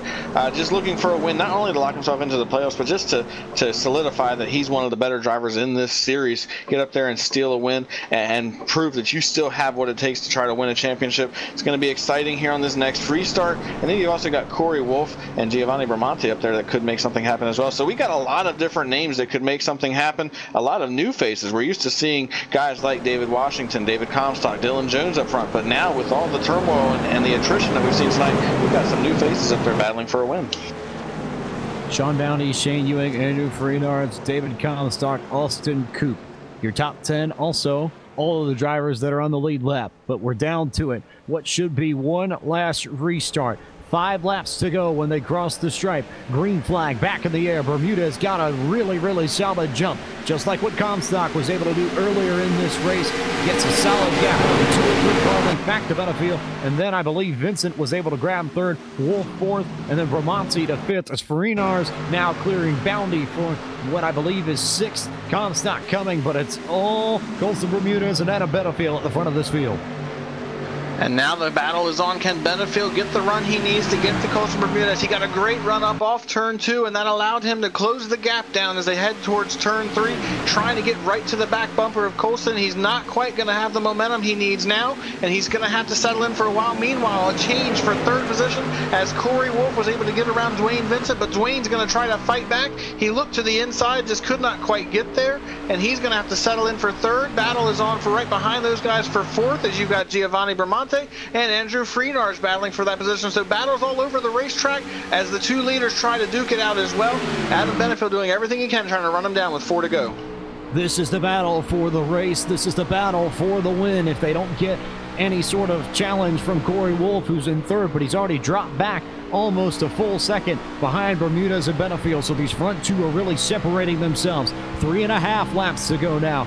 Bermudez down to the bottom, make sure Benefield can't get under him on corner entry. Will there be any sort of move here into turn 3 from Benefield? No, he'll stick right on the rear bumper of the 14. I wonder if he might just be trying to set Bermudez up for a pass late in the going here. The longer you wait, the better chances you are of not having an opportunity to have it done back to you, and I think that's what we're seeing. Adam Benefield waiting for the right time to make that move. He's losing a little bit of ground here as Bermudez was able to get a really good run through 3 and through turn 4, and he was able to gap Adam Benefield by about a car length right there, which is going to allow him to get away. And now Benefield's going to have his work cut out for him with 3 laps to go to try to close that gap back down and see if he can't get back to him here as he's trying to get the good run on off of turn 2 here, trying to get to him and see if he can't make it work, but unfortunately just not able to get that run that he's looking for. It's increased a little bit. 2.5 laps to go now for Colson Bermudez, and he's stretched it out to about a car length or 2. Maybe beginning to run away with this. Maybe now that the tires are up to temperature a little bit, he's got more speed than Benefield. He's trying to become the first driver in the history of the Full Throttle Cup Series to go and get 2 wins in the Brickyard. But Bermudez stumbled on corner exit there just a little bit as they come across the stripe. 2 laps to go now in Indianapolis, and Benefield is still right there. One mistake by Colson Bermudez and Adam Benefield will be there to pounce. That's all it's going to take if he's going to be able to get that win. Colson Bermudez has to run a lap and a half perfectly clean if he wants to come home with this thing, because Adam Benefield is not going to give him an inch. Benefield almost hit the wall off of turn 2 right there, trying to close that gap back down. He got a good run up off the corner, but it's not going to be good enough as he's still about a car length and a half off of the number 14 as they head to 3. The rear end is starting to slide on that 14. That's very noticeable. I can't tell if that's Bermudez just pushing, trying to get every last bit of speed out of his car, or if he's beginning to lose the handle on it now. Bobbles again just a touch out of turn 4 as they come to get the white flag, this time by Benefield is still there, but Bermudez might be good enough to where all he has to do is run 1 clean lap to get the victory here at Indianapolis. Less than a lap to go here. Colson Bermudez gets through turn 1 cleanly. He gets a great run up off the corner, now sets himself up for turn 2. Adam Benefield is trying to get a good run up off the corner, but it's not going to happen as he's still about 3 car lengths back, trying to close in. It's going to take a mistake by Bermudez if he's going to get there. They head to turn 3 for the final time. James, take it away. Clean entry into turn 3. Nothing crazy happening. Benefield drives it in deep. but he's not quite there. One more corner for Bermudez to make it happen. Benefield drives it in deep again one more time, but Bermudez gets the run off the corner, and he's home free. Last week, he was 2/3 of the way home, and a black screen killed his victory bid. Tonight, he brings it home at the world's most famous racetrack. Colson Bermudez gets his first victory of the year and wins the RSR Full Throttle Cup Series race at Indianapolis. His first victory here at the Brickyard in this series. Benefield was second. Dwayne Vincent with a season's best third-place finish. Corey Wolf finished fourth. And then Andrew Farinars rounds out your top five. And what an incredible race for Colson Bermudez to come home after the troubles he saw last week at New Hampshire and get the win here at Indianapolis. He's going to go down and burn it down on the front stretch, and he's going to kiss the virtual bricks here tonight and get a big celebration started for that team. What an incredible moment for those guys, and what an incredible run for Adam Benefield. As you mentioned, he was trying to become the first driver ever to win 2 races here at the Brickyard. Came up just a couple of car lengths short, but absolutely an incredible drive for the part-time driver coming back and running here tonight. A huge win for Colson Bermudez. I don't think there's any other way to look at it. So we will take a moment to go through your full field rundown and talk to your race winner, but we'll do that on the other side of the commercial break that we'll go ahead and take right now as you watch Colson Bermudez do his victory burnouts on the first straightaway as your winner at Indianapolis in the RealSimRacing.com Full Throttle Cup Series, presented by Gary Mercer Trucking on LSRTV, the voice of sim racing.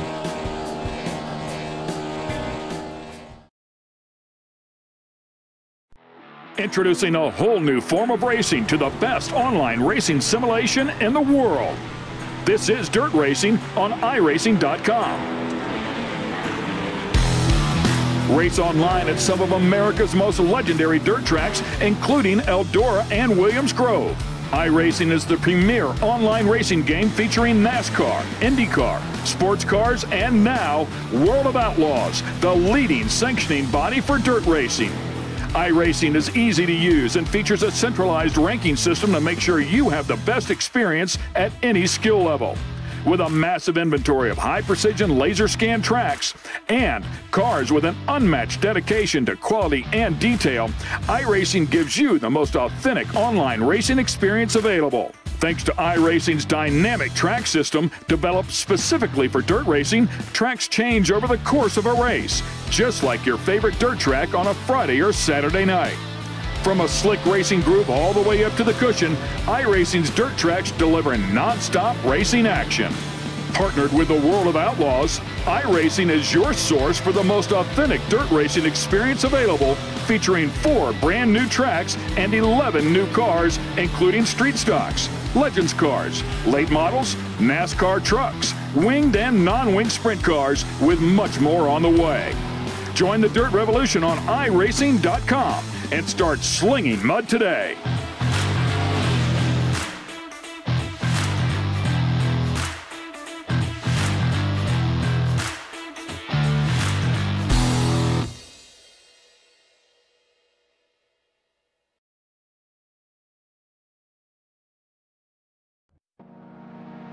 Welcome back to coverage of the RealSimRacing.com Full Throttle Cup Series, presented by Gary Mercer Trucking here on LSRTV.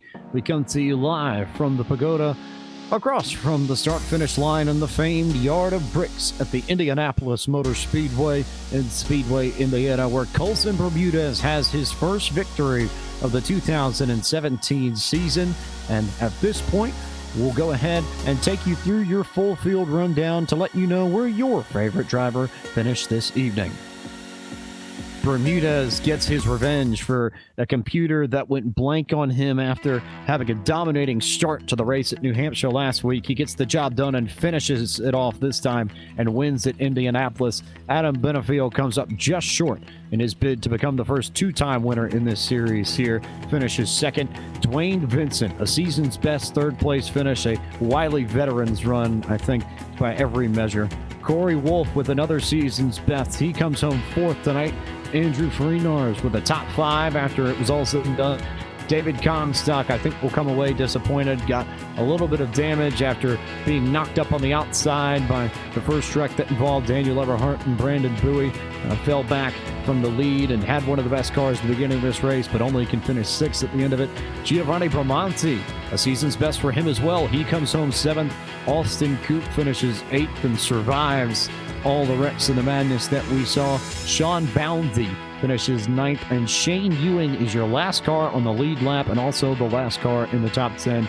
He finishes 10th today at Indianapolis. The attrition level was extremely high here tonight. The rest of these drivers were multiple laps down, most of them out of the race at this point. Scott Walter comes home with an 11th place finish. Ross Cato will finish 12th. Christopher Hurlow tried to make 2 tires work towards the end. It did not work out for him. He finishes 13th. Then we have Sean Casso, who also made a valiant effort, stayed out on old tires, tried to steal a win here at the Brickyard. It did not work out for him. He comes home 14th. Then we have Trevor Rapallo in 15th. Brandon Bowie will finish 16th. Last year's winner here at the Brickyard, Nick Silver, he did not get the runner or the finish he was looking for coming back here. He finishes 17th. Then Daniel Everhart will finish 18th. Gabriel Wood will finish 19th. And rounding out the top 10, Doug Roth finishes 20th. Top 20 closes with Doug Roth. 21st was Carl Shedd in the 45 machine. Lionel Calisto could have had a good points night after avoiding the first wreck and then ended up getting caught up in the second big wreck of the evening and could only finish 22nd. Joseph LaPlaca was caught up in a lot of those wrecks, finished 23rd. Mitch Rollo brings it home in 24th. David Washington, points leader, finishes 25th. Michael Priester would end up 26th. Dylan Jones, Aegis Motorsports driver and playoff contender come September, wasn't the night he wanted tonight, finishes 27th. Douglas Wyatt only could finish 28th. Tanner Tallarico in his first race here in a while with RSR finishes 29th. And then Justin Lisenby rounds out your top 30. Ashton Crowder will finish 31st. Then we have Anthony DeBarro in 32nd. Jonathan Cadell comes home 33rd. Braden Whittaker will finish 34th. 35th goes to Randy Yoakum. And rounding out the 36-car field here tonight, Nathan Little was your 36th place finish. That concludes the full field rundown for tonight's race here at the Brickyard. And now, James, I believe you have caught up with an absolutely elated Colson Bermudez down in Victory Lane. He is getting ready to kiss the bricks here, and you've caught up with our race winner. Well, they don't quite let you kiss the bricks first. You do have to go to Victory Lane and go claim the PPG trophy that your Brickyard 400 winners get. But that's where Colson Bermudez is now. And Colson, we've said it multiple times over the broadcast tonight that you had a dominant run going at New Hampshire, and then the screen goes out on you, and the race gets ruined from there. And what should have been a win ended up being nothing. But you come back tonight with a vengeance and finish what you started last week. And to not only get your first win of the season, but to do it here at the racing capital of the world, Indianapolis Motor Speedway of all places. I know it hasn't been too long, but can you just tell the folks how much that means to you and what it means to you to win here? Oh, it means a ton, especially coming off last week. It's just really bad about what happened last week. To come win here is really awesome. Had a real good race between me, Comstock, Benefield, and Bowie. We were all pretty even throughout the race. It was pretty fun. And you, I think, were either one of the lucky ones or one of the fast ones. A little bit of both, I guess, because you were up there in the front of the field all night long, but you also, by virtue of being up front, managed to stay out of all of the wrecks that happened behind you. So as this race progressed and you see 15 to 20 cars getting cleaned out at a time, what's going through your mind? I honestly didn't even realize how many cars were out till about 10 to go. Once I saw Comstock had damaged it, I felt pretty good about it until I saw Adam coming. It's crazy how many wrecks there were. It was fun, though. And I saw you mentioned it in the chat that you didn't necessarily want to see Adam in your rearview mirror. So those last few laps, it looked like the handling was going away just a bit on the car. Although I can imagine you were pushing it pretty hard too. So how hard was it to manage that 14 machine off that final restart to go grab the checkers? And it's just all about being consistent. I wasn't going to push it too hard and hit the wall. I wasn't going to push it too little on our drive. You just all about being consistent. If you're consistent, nobody can get a run on you here. It's so hard to pass, so tight. It's all about consistency. You fought so hard for this race win, and now you've got it, and you've been quick here, especially in these last few weeks as you've been a Monday night regular. how does this set you up for the final few races leading up to the playoffs? And do you just start going to grab more wins and more playoff points, or do you get the chance to experiment a little bit and try and find something for the final 10 races of the season? Well, now I think after this race, I'll have 54 points out of top 30. So for the next few races, I'm just going to be points racing, trying to gain all I can get, secure myself inside that top 30 so I can get locked into the chase. I know there are a lot of people that make it happen for you, Colson. So before we let you go, we'll give you a chance to give the shout outs, the thank yous, the acknowledgments, and your chance to let everybody know who makes it happen for this number 14 machine. Well, first of all, I'd like to thank Justin Round for the paint scheme, but right now we're sponsorless, so hopefully that'll change soon. And one last question before we let go. I know I speak for our Indianapolis native Cisco Scaramuza and myself when I say this, having both kissed the bricks ourselves. Are you ready for the sort of rocky graveliness that's about to hit your mouth once you smooch up with them? Oh, I'm always ready for that. Sounds like a man who's very, very happy to make out with the oldest set of bricks in just about anywhere in the world of motorsports. Colson, congratulations on the victory tonight, and we'll see you next week in Pocono. Thank you very much. Colson Bermudez, a race winner at last, and a very well-deserved one at that when you consider the performances he's put in over the past 2 weeks. So he will begin his round of press appearances and photos along that front stretch in the yard of bricks. And in the meantime, we'll slide over to Brian Macklin, who is on pit road with the runner-up of this race, the 83 of Adam Benefiel.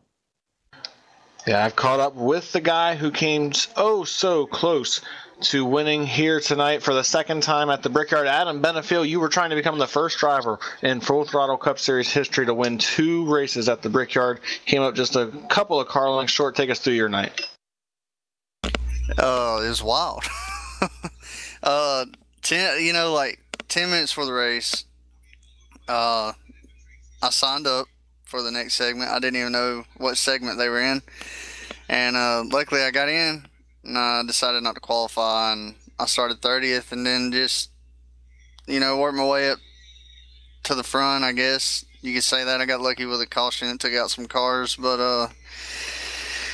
there was somebody got into Dwayne out of 2, and we stuck to the outside and was able to go 3 wide on the outside and clear everybody, and went down into 3, and a car came out of nowhere and just got the left rear, and I thought it was over there. I was dead sideways, and I was looking at 30 cars coming at me, so somehow I was able to get the car back up under me and no one hit me, but we got busted speeding, I think, like twice, and overshot the box probably 3 times tonight, and just shows how much you get out of rhythm when you don't race a whole lot. And went back to the back a couple of times, and then we got fortunate with that. There was a caution, everybody pitted, and I literally went from like 15th up to 3rd, so we was able to maintain. And then that long run, I was hoping it was going to go green. Long runs are my thing, and I was starting to inch in closer to Colson, but caution came out. I was giving it everything I had at the end, but I just don't have short run speed like these other guys.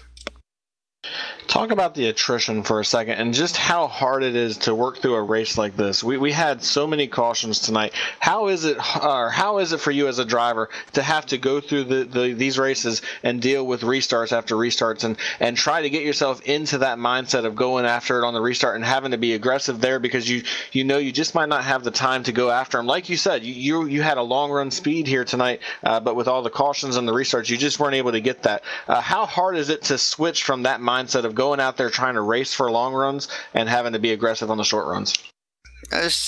In real life racing, I learned that you can be a race car driver and you can race everything under the sun, but if you don't have good racecraft, you're not going to ever succeed at racing. And that's something that a lot of people don't really look at. They just think if they go out there and they bust off the quickest time, or they're fast for the first 15 laps, that's great, but racecraft comes into play at some point in time during a race, and you got to learn how to be patiently aggressive. And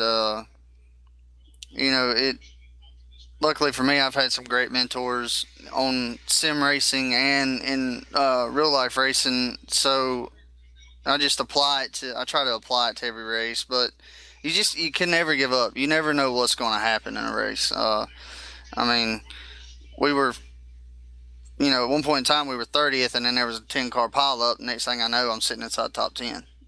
So you can't give up, and you got to put yourself in good situations. There was some guys out here tonight that was busting at 3 wide right before the corner, and it's just like, what sense does that make? You're going to push up coming out, and the guy behind you is going to get a run on you. So, it's all about using your head here, especially with the long straightaways in the draft. Excuse me. Momentum comes into play, and you just got to learn how to work the momentum. And, if you learn how to do it, you'll eventually, work your way to the front. And that's what we did tonight. Well, this is just your third race here in the 2017 season for the Full Throttle Cup Series. The last time we saw you in this series was when you went to Victory Lane at Las Vegas back in March. You also had a second-place finish the week before that at Atlanta. When can we expect to see the number 83 machine back out here on Monday nights? For now, I'm here. I'm going for the championship. I decided about 45 seconds ago. We race, we start out the season, and then it's just, unfortunate circumstances happen. My wife went down with a major surgery, and I got two little beautiful children, so I really had to step up and help her and put my sim racing to the side. But now everything's getting back to normal. Majority of the Monday nights are free for me, so we're going to go for the championship. We was in a run-in a couple years ago, and I think we got knocked out in like the third stage or third knockout round or whatever you want to call it. But we're going to give it all we got this year. Well, I want to first applaud you for prioritizing and taking care of your family when they needed to be taken care of, and that is absolutely amazing that you were able to make that judgment and go for that. And now I'm glad to hear that things have settled down. You're able to get back to it and run for the championship. I want to wish you the best of luck, but before I let you go, I just want to give you an opportunity to say thank you to your sponsors and say hello to any friends or family that might be watching here tonight. Who makes it happen for you on the number 83 machine, Adam? Yeah, man, just all my guys at One Up Motorsports for letting me come over here and have fun. Roll Speed Dynamics, they've been with me since I've, the very first day on this sim.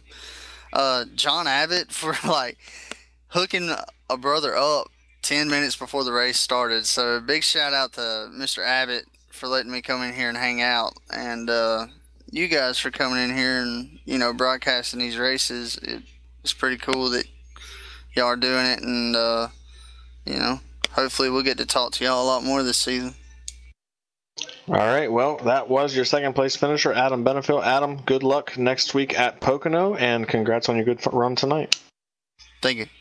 All right, Adam Benefield finishes second. You heard it here first. He's back, and he's going to go for the championship. If he can get into the top 30 in points before they get to the playoffs at the end of the race at Richmond, he will have an opportunity to race for that championship. Now, though, James Pike, you've caught up with our third-place finisher, Dwayne Vincent, the wily veteran on pit road.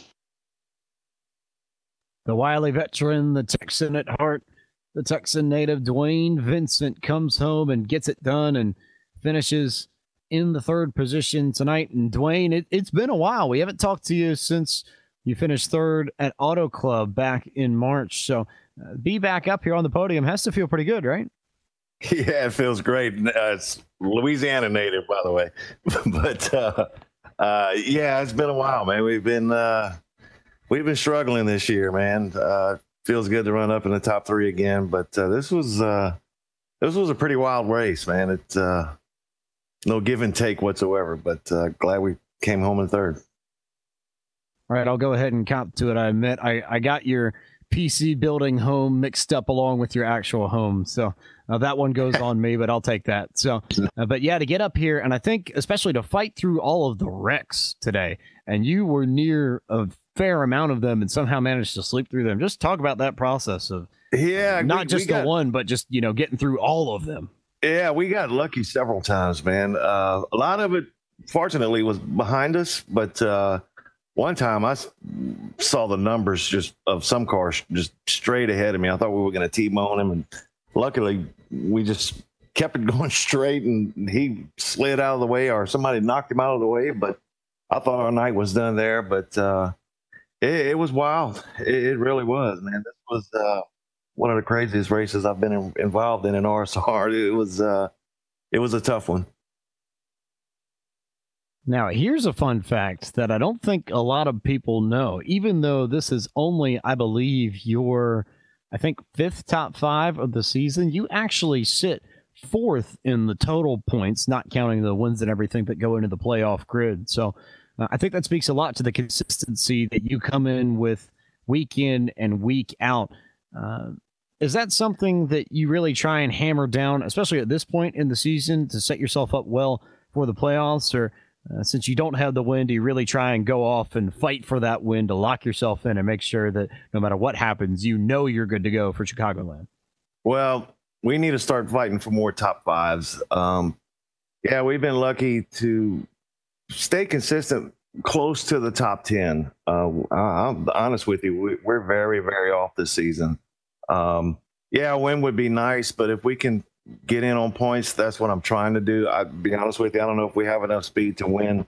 Maybe we might get lucky with a fuel mileage race or something like that. But there's a lot of talent in this league right now, man. These guys are super, super fast. So, yeah, just trying to stay consistent, man. With only 4 top 5s and still being 4th, I'm very surprised. But I guess some of the other guys around me in points have had some worse luck than I have. But we're just going to keep plugging away at it, man, and see what happens. But as the playoffs get closer, it's really, really time for us to step it up. And before we let you go, a few thoughts on Pocono as we go ahead and roll back to that track in the Pennsylvania mountains next week. Hopefully we can do good there as well. Shooting for a top 5 there as well. We're decent there. We're not great. Hopefully we can get some long runs. Hopefully it's not a wreck fest like tonight was. If we can get some long runs, I like our chances to get a decent finish. I love Pocono. I like going there. I think we missed it the beginning of this season. We didn't run it, but I'm looking forward to it. All right. So Texas is where the PCs come from, and I know they're about to get a shout out, but I know there are a whole lot of other people that make it happen for you and make all of the success of that 13 car possible. So go ahead and give your shout outs and your thank yous to all the people that need mentioning. All right. Parker Store Hydraulics, Hippie Doug, Hippie's Paint Shop. He does a great job painting all of our team cars and many other cars in the series and all of our racing service as well. We appreciate him. He does a really good job for us. John Abbott, he's done a lot, man, for this thing. Also, Doug Atkinson for coming in and helping out. He helps out tremendously, more than he knows. All you guys at LSR, mom and dad back at home, and I just want to point out, I'm glad to see Adam Benefield back in RSR. For some reason, every time that guy's in a race, I tend to step up my game. Him and I are good buddies, and glad to see him back. Hopefully, he sticks it out towards the end of the year, and if he makes it into, I think it's the top 30. If he makes it into the top 30, he already has a win early on in the season. He'll be a threat for the championship, so glad to see him back. And I'll give you this one, since at this point I know I definitely owe it to you. Any allegiances to maybe Tigers or Raging Cajuns or Warhawks or Green Wave or somebody down there, or is it somebody else? Raging Cajuns and LSU Tigers. I live in Lafayette. That's where the Cajuns are, so I got to pull for them. Not a bad place to be, especially when you got Creole and Tony seasoning everywhere. That stuff right. melts my stomach, I'll admit. It's some of the best stuff you can throw on anything. So thanks for the time, Dwayne. We have a lot of good food down here, but we also have a lot of hospitals, so a lot of heart attacks. But a lot of crawfish, so it makes up That's for right. it. So, that's right. Thanks for the time, Dwayne, and hopefully we'll talk to you next week from Pocono. Thank you, sir. So, yes, Mr. Macklin, I know I might have stolen your thunder there a little bit, but we do get to talk about Pocono now, and we get to lead the land of bricks and of history and of Carl Fisher and Foyt and Jones and Gordon and Jarrett and Harvick and company, and we get to move to another pseudo-historic venue. I know they pulled a lot from Churchill Downs. You got the Twin Spires above the press box in the front straightaway there in Long Pond, and that was a very intentional move by the Mattiolis when they built the track in the late 60s and early 70s. But Pocono, an intriguing track, a roval, one that really brings out the best drivers every time we go there, and should be a fun and entertaining evening. Yeah, I am so excited about going to Pocono next week and getting to watch these guys battle it out. And for several of these drivers, they are running out of time to make it into the playoffs. We have just 6 races remaining before the playoffs begin.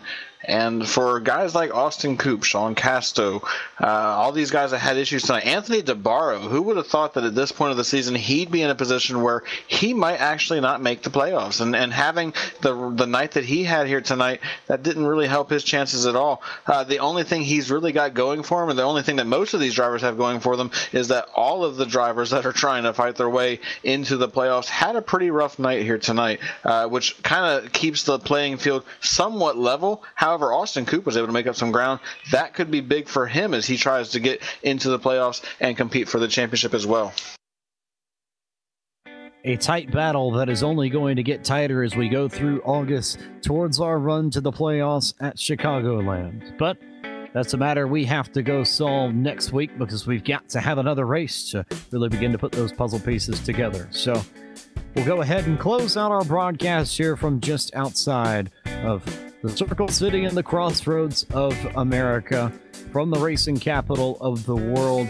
We are done with tonight's broadcast of the RealSimRacing.com Full Throttle Cup Series presented by Gary Mercer Trucking from Indianapolis here on LSRTV. For my colleague up in the booth, Brian Macklin, for our lovely and talented producer who I suppose would leave us with the Butler war cry if he wanted to speak, but we'll spare him from and spare you all from that monstrosity of noise. Cisco Scaramuza, for John Abbott and Doug Atkinson at Real Sim Racing, and for Laura Lawson, DJ Lyon, and Evan Pasoko at LSRTV. I am James Pike saying thank you for watching our broadcast from Indianapolis, and we will see you 1 week from tonight at Pocono. Good night, everyone.